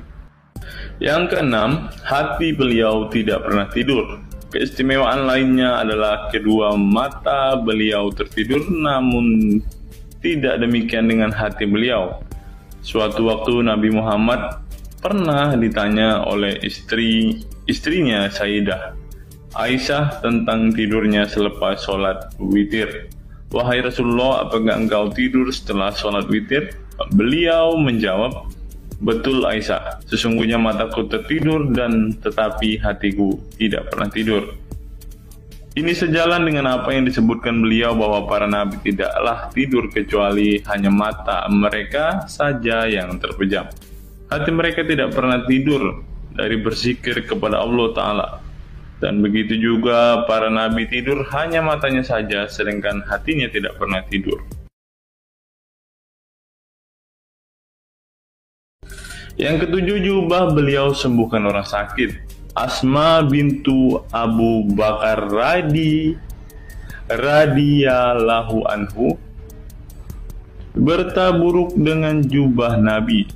Dari Abdullah bin Kaisan berkata, diperlihatkan kepadaku sebuah jubah tayalisah dari Kisra dan kerahnya berbahan dibaj.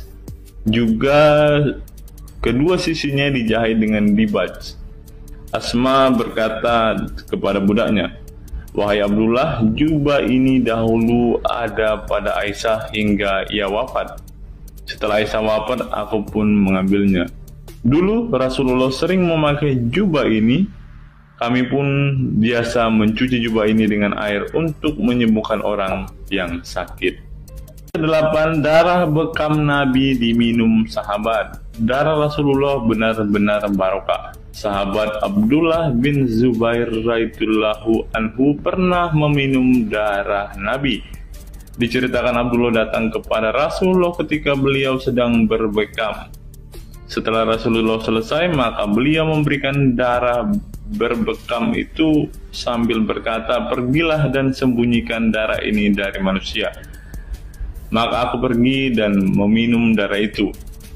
Selepas itu aku mendatangi Rasulullah kembali. Lalu Rasulullah bertanya, "Apa yang kamu lakukan?" Abdullah menjawab, "Aku sudah sembunyikan darah itu di tempat yang tidak boleh dilihat oleh manusia." Baginda Nabi berkata lagi, "Jangan-jangan kamu telah meminumnya?" Beliau menjawab, "Ya, aku telah meminumnya, wahai Rasulullah." Setelah meminum darah itu, Nabi Muhammad berkata kepada Abdullah, "Sungguh engkau telah menjaga dirimu dari api neraka." Yang ke-9, tidak pernah ihtilam atau dalam tanda kurung mimpi basah. Ihtilam adalah keluarnya air mani karena sebab mimpi atau fantasi. Di Indonesia sering disebut dengan mimpi basah. Dan itu tidak pernah terjadi pada Nabi Muhammad.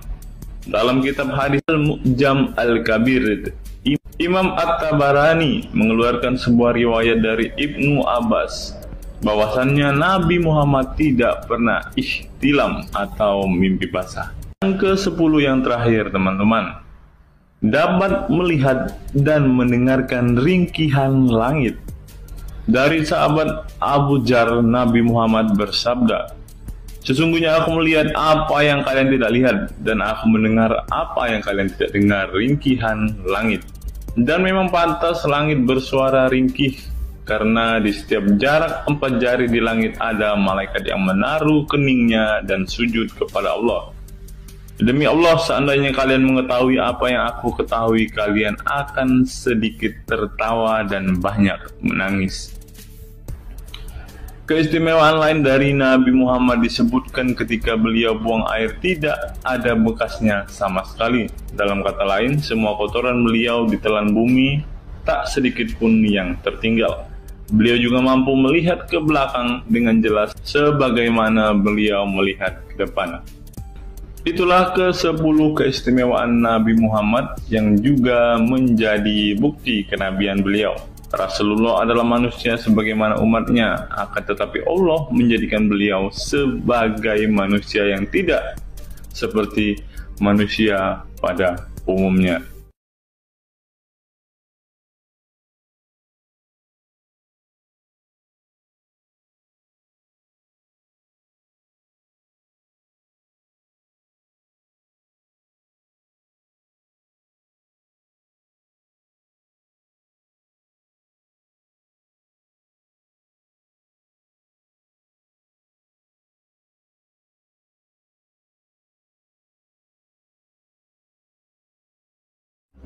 Hari ini kita akan menyimak sebuah kisah yang saya kutip dari sebuah artikel yang akan menggemparkan kita semua. Karena kisah ini berisi sebuah cerita tentang para sahabat Nabi Muhammad yang katanya masuk surga. Bagaimana mungkin para sahabat ini bisa masuk surga? Sedangkan junjungan mereka sendiri pun tidak mempunyai kepastian surga. Seperti yang diungkap Bapak Quraisy Shihab berikut ini. Tidak benar, saya ulangi, tidak benar bahwa Nabi Muhammad sudah dapat jaminan surga. Mendengar apa yang dikatakan Bapak Quraisy Shihab tadi, jelaslah bahwa Rasulullah pun tidak pasti masuk surga. Bagaimana mungkin para sahabat masuk surga jika sang junjungan sendiri tidak punya kepastian surga? Memang sedikit aneh sih teman-teman. Nabi tidak pasti masuk surga, tapi para sahabat masuk surga. Mungkinkah para sahabat lebih baik dari sang Nabi? Untuk itu, mari kita simak kisah para sahabat Nabi berikut ini dan temukan alasan mengapa mereka bisa masuk surga. Kisah sahabat Nabi Muhammad SAW yang dijamin masuk surga oleh Allah SWT. Semua manusia pasti menginginkan masuk surga Allah SWT, namun tidak semua jiwa bisa masuk surga. Ada banyak tantangan dan perjalanan yang sangat panjang yang harus dihadapi umat Islam hingga mendapat kesempatan ala SWT untuk masuk surga. Itu juga belum tentu langsung masuk surga. Mungkin harus ke neraka untuk menghapus dosa-dosa terlebih dahulu. Meski demikian, kita bisa belajar dari kisah sahabat Nabi Muhammad SAW yang dijamin masuk surga Allah. Mereka tidak begitu saja mendapat tempat yang keindahannya kekal abadi. Berbagai ujian keimanan dan fisik dalam mengarungi kehidupan mereka di jalan Allah SWT. Siapa sajakah sahabat Nabi SAW yang dijamin masuk surga? Simak selengkapnya dalam ulasan berikut ini. Kisah sahabat Nabi Muhammad SAW yang dijamin masuk surga. Dalam sebuah hadis terdapat 10 sahabat Nabi SAW yang masuk surga.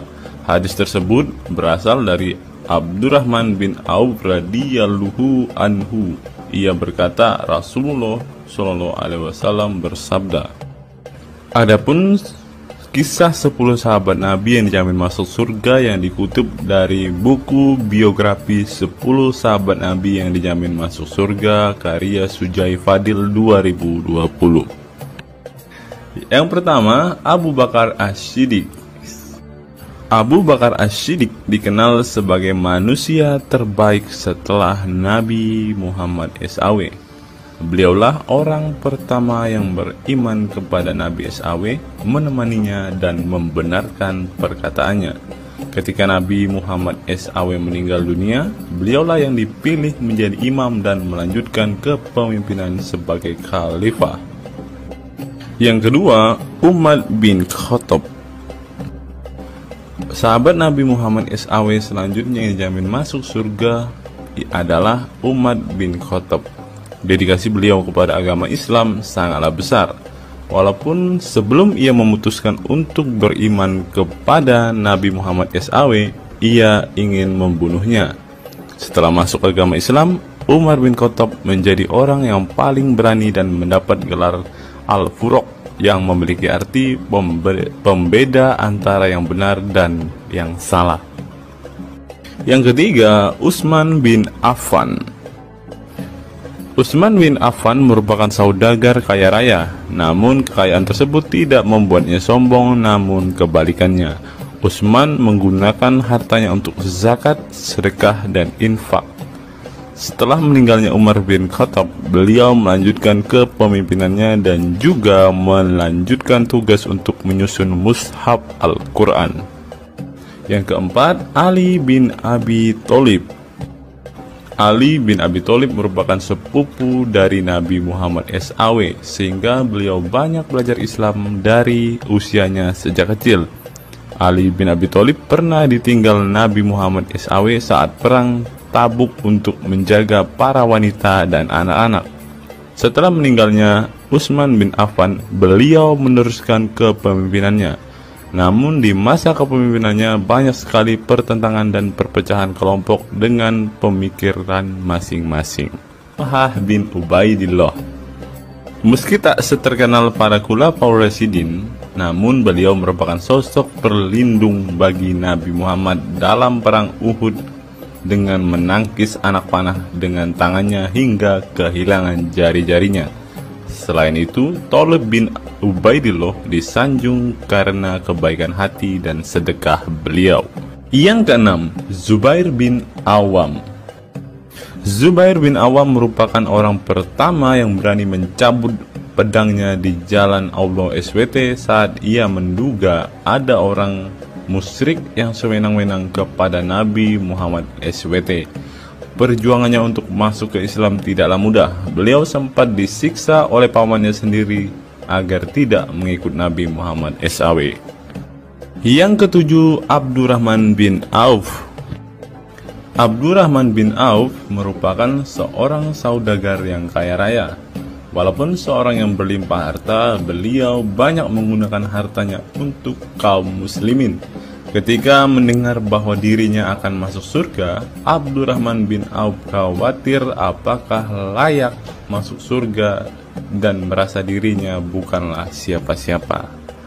Yang kedelapan, Sa'ad bin Abi Waqqas. Sa'ad bin Abi Waqqas merupakan paman Nabi Muhammad SAW dari ibunya. Ketika mendengar Islam di Mekah, Sa'ad langsung menghampiri Nabi Muhammad SAW untuk beriman kepada Allah SWT dan Rasulnya.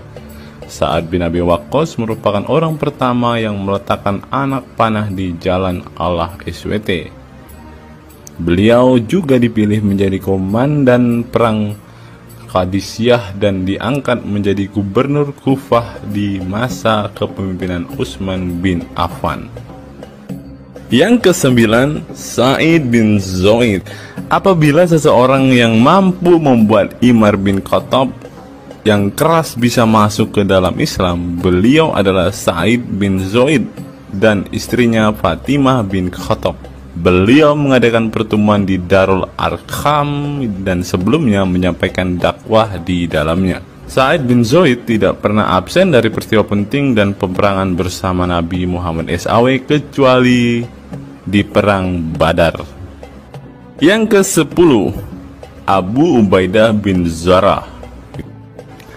Abu Ubaidah bin Zarah merupakan seorang sahabat Nabi Muhammad yang lemah lembut namun cekatan. Beliau termasuk salah satu generasi pertama yang masuk Islam. Ketika perang Uhud, 2 gigi depannya copot, malah tampilan dirinya makin bagus. Giginya ompong dikarenakan ia mencabut 2 rantai yang masuk melalui lubang kancing topi besi di wajah Nabi Muhammad SAW karena terkena tebasan. Dari 10 kisah tadi, semua sahabat Nabi itu terkenal dengan perbuatan baiknya. Apakah standar umat muslim masuk surga adalah dengan berbuat baik? Perbuatan baik tentu tidak dapat menyelamatkan. Seorang ustadz pernah berkata seperti ini. Mengantarkan kita masuk ke surga itu bukan amal perbuatan kita. Kita semua masuk ke dalam surga Allah kelak itu lantaran mendapat anugerah dari Allah dan mendapat rahmat dari Allah. Jadi bukan karena amal ibadah kita. Apa tanggapan teman-teman setelah menyimak kisah ini?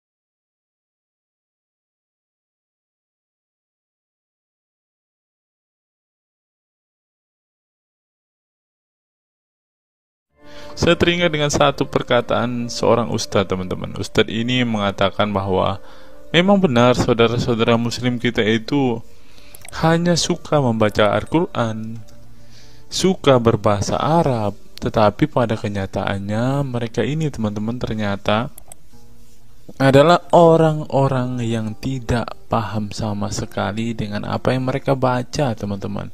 Dan akhirnya Ustadz ini mengatakan bahwa saudara-saudara muslim kita ini seperti keledai, teman-teman. Mari kita dengarkan apa yang disampaikan Ustadz ini. Kita bangga menghafal Al-Quran tapi tidak memahami Al-Quran.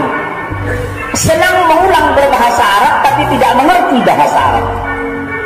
Suka membaca Al-Quran tapi tidak memahami maknanya. Akhirnya apa?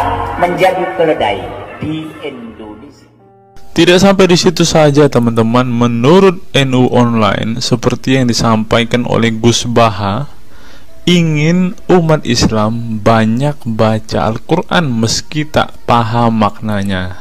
Teman-teman bisa baca sendiri ya judul artikel ini. Artikel ini mengatakan seorang Gus ingin umatnya itu semua umatnya dia ingin bahwa mereka harus mau dan rajin membaca Al-Quran, teman-teman. Walaupun ya pada kenyataannya apa yang mereka baca mereka tidak ketahui. Apa yang mereka baca mereka tidak tahu maknanya, teman-teman. Mari kita dengarkan dan lihat apa isi dari artikel yang diransir oleh NU Online ini, teman-teman. Jakarta, NU Online. Rais Syuriah Pengurus Besar Nahdlatul Ulama PBNU Kiai Haji Ahmad Bahaudin Nur Salim yang biasa dikenal dengan Gus Baha mengingatkan umat muslim atau umat Islam untuk memperbanyak membaca Al-Quran meski tidak memahami maknanya. Waduh, gak bahaya kah ini?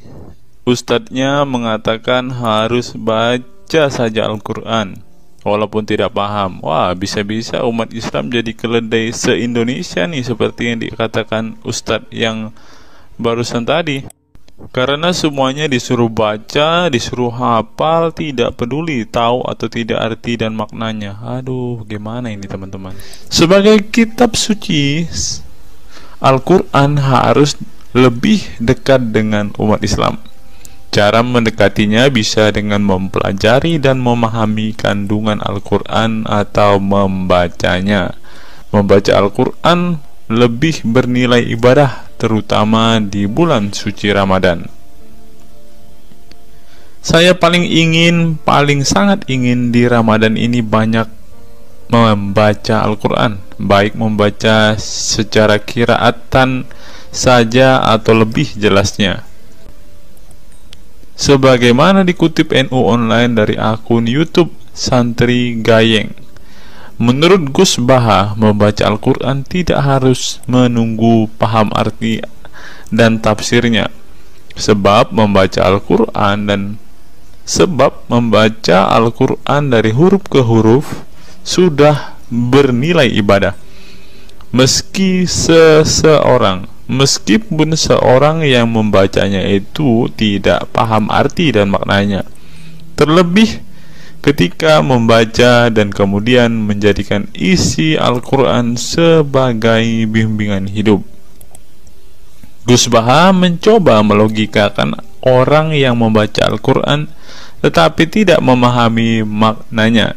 Ia menjelaskan ketika seseorang membaca Al-Quran dan tidak paham maknanya, maka seseorang itu hanya menyibukkan diri dengan kalamullah.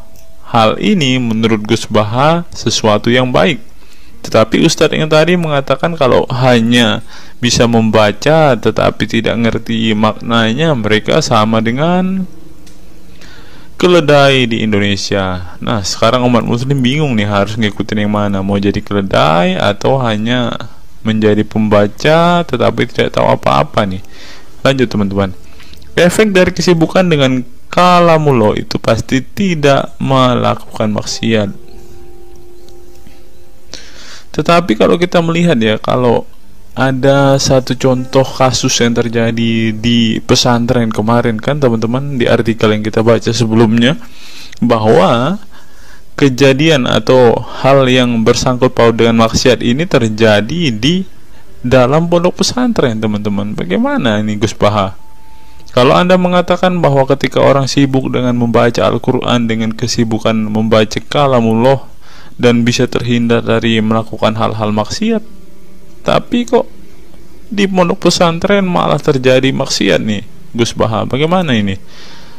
Lanjut, saya beri contoh, meskipun membaca saja dan tidak paham artinya itu tetap baik. Ada orang yang semalaman itu duduk bersama keluarga, ngobrol ringan tentang masa lalu, cerita lucunya atau lucunya anaknya. Pada malam itu ditulis oleh malaikat bahwa keluarga ini tidak maksiat, tidak dugem, tidak narkoba, dan tidak ke tempat maksiat, jelasnya. Gus Baha mengatakan keberkahan dari seorang muslim atau muslimah menyibukkan diri bercengkrama bersama keluarga, asik guyon dengan teman dan tetangga adalah tidak melakukan maksiat dan tidak macam-macam, apalagi jika saat itu membaca Al-Quran. Hal ini sesuai dengan kajian ilmu usul fikih yang dipelajari Gus Baha dari Al-Makfurlah Kiai Haji Maimun Zubair. Ia menegaskan bahwa di antara kebaikan agama Islam adalah meninggalkan itu adalah pekerjaan yang tidak butuh modal. Gus Baha menjelaskan, apabila seseorang ingin mendapat pahala sholat maka harus sholat. Kalau ingin mendapat pahala haji maka harus haji.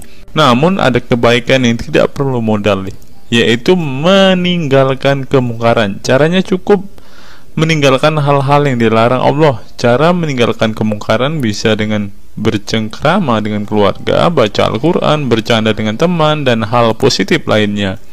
Sehingga kalau ada orang yang tanya, kenapa baca Al-Quran meskipun tidak paham itu dapat pahala? Satu, karena itu kalamullah. Kedua, sebagai kebaikan itu adalah meninggalkan kemaksiatan. Meninggalkan itu bisa dilakukan dengan hal-hal mudah.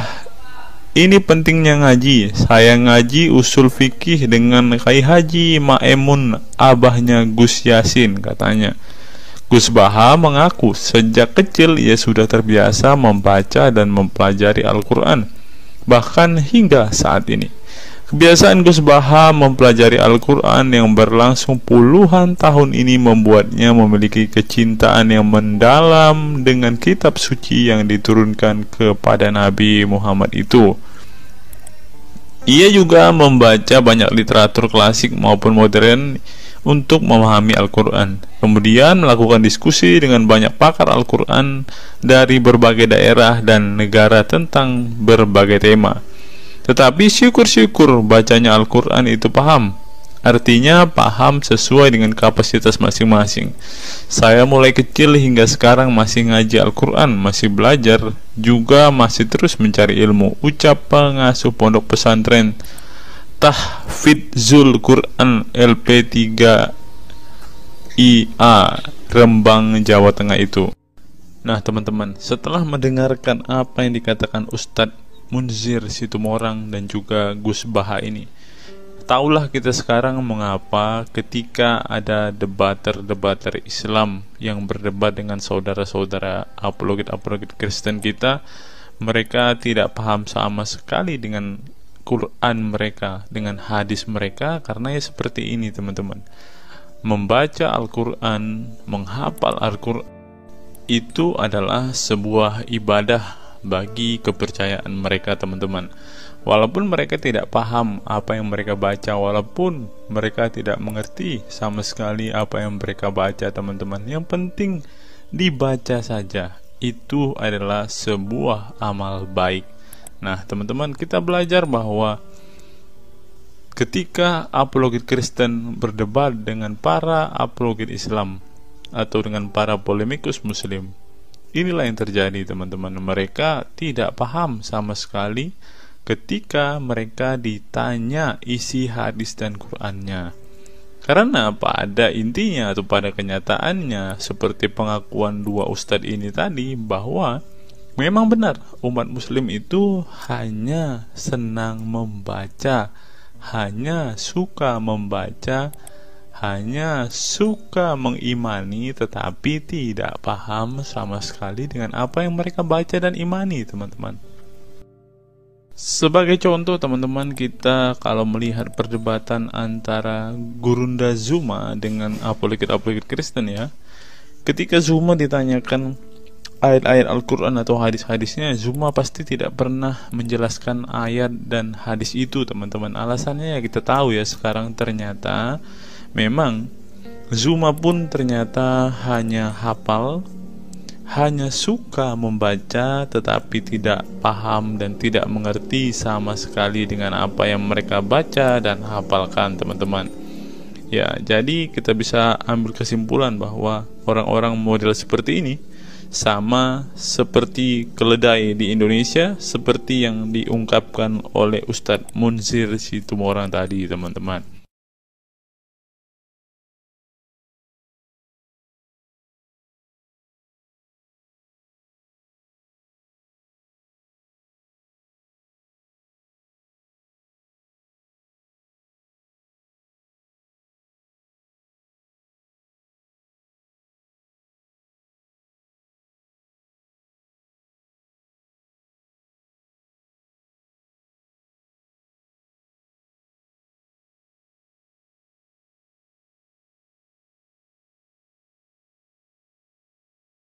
Fenomena pemurtadan dan kelompok Islam radikal.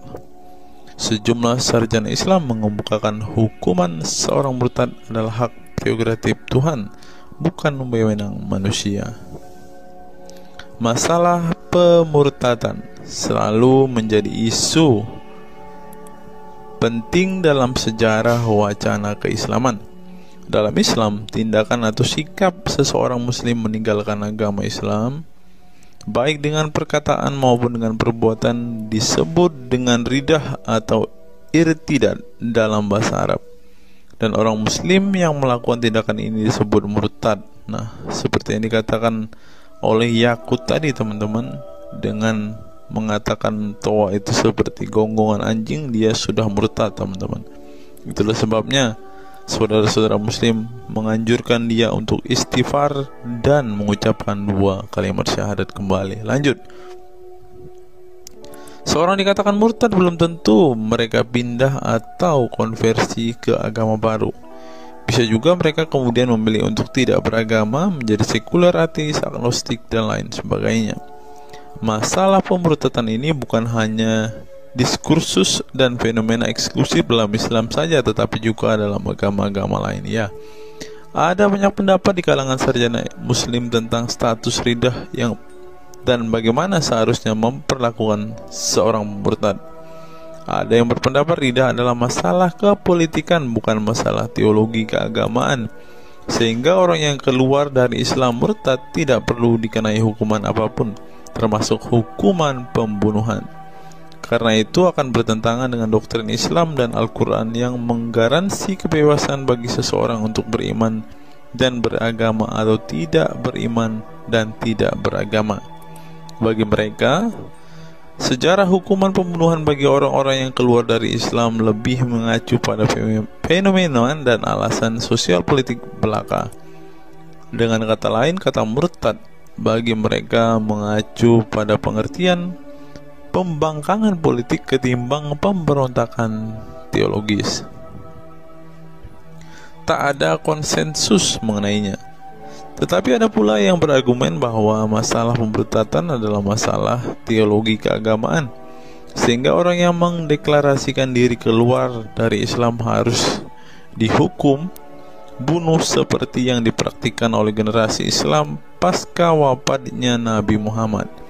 Menariknya, sejumlah sarjana Islam terkemuka, baik klasik maupun kontemporer, baik Sunni maupun Syiah, sebut saja seperti Muhammad bin Ahmad al-Saraki, Abu al-Walid al-Baji, Ibrahim al-Naqi, Ibnu al-Human, Buharuddin al-Mahinani hingga Ali Goma, Husin Ali Mutazir, Zafir Ahmad Gamidi, dan Torik Ramadan menyatakan tidak ada konsensus daripada ulama tentang hukuman bunuh bagi seorang murtad. Mereka juga menegaskan bahwa hukuman seorang murtad adalah hak prerogatif Tuhan, bukan wewenang manusia. Nah, sekarang kalau kita melihat, ada seorang ustadz mengatakan, siapa namanya itu, Abdul Somad bilang, bagi yang murtad darahnya halal. Nah, gimana ya dengan Abdul Somad ini, teman-teman? Dia sudah tidak menghidupi apa yang diajarkan oleh pendahulu-pendahulunya, teman-teman. Lanjut, masalah sejarah dan fenomena pemurtadan dalam Islam ini dengan baik dikupas oleh Abdullah Said dalam Freedom of Religion, Apostasy and Islam, atau Taha Jabir Al-Wani dalam Apostasy in Islam, A Historical and Scriptural Analysis. Tulisanku ini tak bermaksud membahas secara lebih dalam dan detail tentang pemurtadan ini, tetapi ingin menyajikan sejumlah fenomena pemurtadan di kalangan masyarakat Islam kontemporer, di mana banyak orang-orang yang memilih keluar dari Islam bukan lantaran menghadapi peliknya masalah teologi keislaman misalnya, melainkan dikarenakan telah muak menyaksikan perilaku Islam itu sendiri, khususnya kalangan muslim ekstremis. Nah, ini juga yang buat saudara-saudara kita muslim murtad, teman-teman. Nggak tahu ya Abdul Somad termasuk orang yang Islam atau muslim yang ekstremis atau enggak ya, karena dia bilang siapa yang murtad darahnya halal. Bisa jadi Somad salah satu Islam ekstremis. Berikutnya, faktor trauma. Bagi kelompok Islam militan konservatif, pemurtadan adalah tindakan haram dan kaum murtad harus dibunuh. Tetapi mereka tidak menyadari bahwa banyak kaum Islam yang memilih menjadi murtad justru karena mereka trauma dengan perilaku brutal kelompok radikal Islam itu sendiri. Lihat misalnya penuturan sejumlah mantan muslim dalam buku Living Islam, Apostate Speak Out, yang diedit oleh Ibnu Warak, nama samaran seorang pensiunan Islam kelahiran Rajkot, India. Dalam buku yang sangat provokatif ini, sejumlah ex-muslim bersuara keras memberi kesaksian tentang kebobrokan perilaku kelompok muslim radikal di negara-negara yang mayoritas berpenduduk muslim seperti Pakistan, Bangladesh, Aljazair, Iran, Afghanistan, dan lain sebagainya. Para penulis buku ini sebelumnya merupakan para sarjana aktivis muslim yang taat saleh sampai akhirnya mereka menyaksikan momen-momen mengerikan dalam hidup mereka hingga akhirnya mereka menyatakan goodbye pada Islam. Lihat teman-teman, mereka ini adalah saksi keekstriman Islam, teman-teman. Kini mereka memilih menjadi Kristen, agnostik, ateis, humanis, sekularis, free thinker, dan lain sebagainya. Setelah mendeklarasikan dari emoh pada Islam, mereka kemudian pada umumnya memilih tinggal di Barat, khususnya Amerika Serikat, Kanada, Eropa Barat, dan Australia. Karena kalau mereka tinggal di Arab ya pasti dipenggal, teman-teman. Sebagai suaka baru mereka dengan pertimbangan satu, masalah ketidakamanan jika mereka tinggal di negara asal mereka, sebab seorang yang pindah agama dihukumi murtad dan mereka itu bisa dibunuh. Nah, benar apa yang saya katakan tadi kan, teman-teman. Yang kedua, lantaran di barat ada jaminan soal kebebasan beragama. Nah, kalau di negara asal mereka hanya satu agama, teman-teman. Kalau mau meluk agama lainnya, siap-siap dipenggal karena darahnya halal. Inilah ajaran Islam yang asli. Berikutnya, buku yang ditulis oleh kaum murtad ini penting untuk disimak sebagai kritik tajam atas tindakan radikalisme agama yang dilakukan oleh,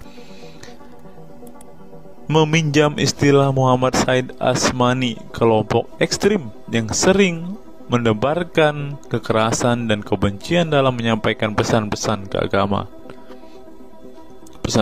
keagamaan, tanpa disadari bahwa perilaku sadis dan barbar mereka telah menyebabkan sebagian umat Islam frustasi dan kehilangan kepercayaan terhadap agama mereka, kemudian memilih hengkang dari Islam. Ini menunjukkan bahwa masalah pemurtadan atau proses konversi tidak semata-mata masalah teologi keagamaan, tetapi juga sosial, politik, dan ekonomi.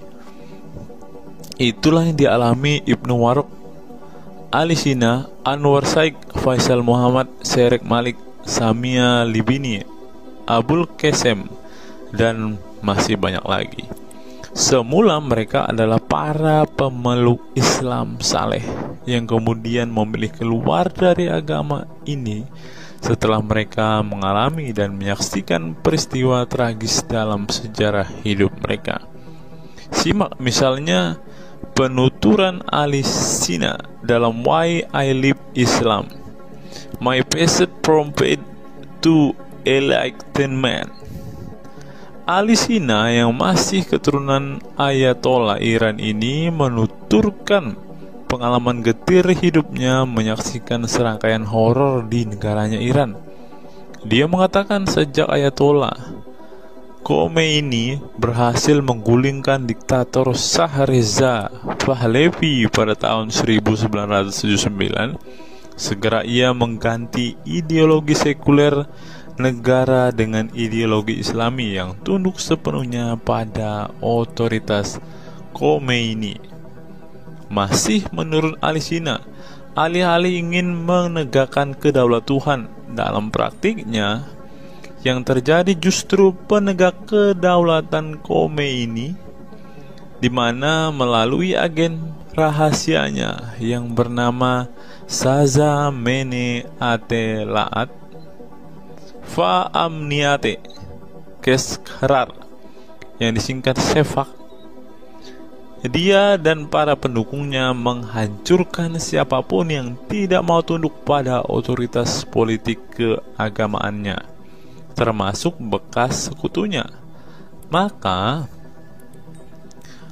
pada saat Imam Khomeini berkuasa, kata Sina, nyawa pun menjadi sangat murah.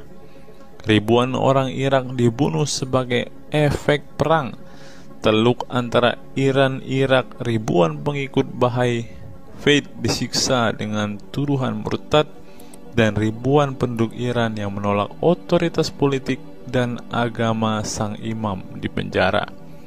Nasib kaum perempuan lebih tragis lagi. Sebelum dibunuh, mereka diperkosa oleh tentara syariat dengan alasan sebagai imbalan pembangkangan kepada sang ayatollah sekaligus tiket menuju surga. Ngeri teman-teman, tiket menuju surga. Peristiwa tragis semasa rezim Khomeini ini membuat Ali Sina trauma dan kehilangan kepercayaan terhadap Islam, sehingga ia memilih murtad. Sekarang ia mendirikan Faith Freedom Foundation untuk mengadvokasi orang-orang yang ingin meninggalkan Islam.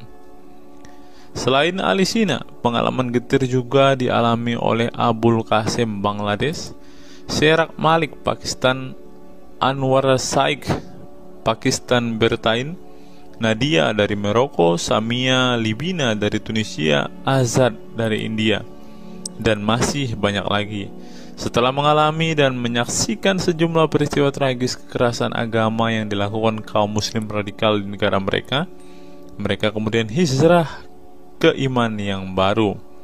Memang tidak bisa dipungkiri di negara-negara berbasis Islam itu telah terjadi sejumlah peristiwa sadis yang dilakukan sekelompok rezim muslim militan dan kaum radikal agama demi ambisi politik kekuasaan mereka. Atas nama agama dan penegakan syariat Islam, mereka melakukan serangkaian teror dan kekerasan terhadap kelompok minoritas dan lawan-lawan politik agamanya. Penulis perempuan Mesir Bad Yeor telah menunjukkan dengan baik sebagian dari sejarah gelap radikalisme kelompok militan konservatif terhadap kaum minoritas ini dalam buku The Decline of Eastern Christianity Under Islam From Jihad to Dhimmitud. Dalam buku ini, dia berpendapat bahwa konsep dhimmi, khususnya Kristen dan Yahudi yang secara literal mengacu pada definisi protected people, orang-orang yang dilindungi, dalam realitasnya justru menjadi kelompok yang diperas, dieksploitasi karena di samping dipaksa membayar pajak pada pemerintah, mereka tidak pernah menikmati hak-hak sipil sebagai warga negara. Di negara-negara berbasis syariat Islam, mereka memang menjadi warga negara kelas 2, kalau bukan malah tidak berkelas lagi. Wah. Tidak hanya non-muslim saja, kaum muslim yang kebetulan berseberangan dengan ideologi dan aliran keagamaan rezim penguasa, baik rezim Sunni maupun Syiah, juga mendapat perlakuan kejam dan diskriminatif. Sebagian dari kaum muslim yang dizolimi oleh rezim Islam ekstrim ini masih bertahan memeluk Islam. Tetapi sebagian lain lebih memilih kabur ke negeri lain dan emoh memeluk Islam lagi. Ilustrasi di atas merupakan peringatan keras sekaligus memberi pelajaran berharga bagi umat Islam. Dengarnya saudara-saudara Islam, khususnya kelompok muslim militan konservatif yang selama ini getol berdakwah dengan cara-cara kekerasan dan intoleran. Perilaku brutal dan aksi-aksi kekerasan yang mereka lakukan tidak hanya menyebabkan simpati publik terhadap kaum muslim merosot atau melorotnya tingkat kepercayaan publik terhadap Islam sebagai agama damai, toleran, pluralis, dan rahmatan lil alamin. Tetapi lebih dari itu, tindakan konyol kaum radikal agama ini telah menyebabkan pemurtadan sebagian umat Islam itu sendiri. Kedepan kaum muslim harus menebarkan Islam dengan cara-cara damai, santun, dan toleran, bukan dengan tindakan keras, kasar, dan intoleran yang justru merugikan Islam dan kaum muslim itu sendiri. Jika memang Islam itu agama rahmat bagi alam semesta, maka buktikan itu dengan tindakan nyata. Wallahu alam bishawab. Nah, itulah fakta-fakta yang bisa saya sampaikan pada kesempatan hari ini, teman-teman. Kiranya fakta-fakta ini dapat membuat kita semua sebagai umat Kristen semakin bersemangat berdoa, terlebih memberitakan Injil kepada saudara-saudara muslim kita yang benar-benar rindu, yang benar-benar ingin dan haus mendengarkan kabar baik, teman-teman. Karena Alkitab memang mengatakan ada orang-orang yang hatinya sudah tertutup untuk Injil dan mereka tidak akan pernah mendengarkan kabar baik itu. Bagi saudara-saudara muslimku, segeralah murtad, karena sesuai dengan apa yang kita bacakan hari ini, banyak sekali fakta-fakta yang di luar nalar yang bisa menjadi alasan kalian untuk meninggalkan agama Islam. Apa pendapat teman-teman setelah menyimak video ini? Silahkan tuliskan komentar waras teman-teman di kolom komentar video ini, agar banyak orang semakin waras dan semakin sadar bahwa hanya Yesuslah satu-satunya Tuhan dan Juru Selamat. Hanya Yesuslah satu-satunya yang menyediakan surga bagi setiap orang yang percaya kepadanya. Salam waras, salam sadar. Sampai bertemu di video-video kita berikutnya. God be with you all.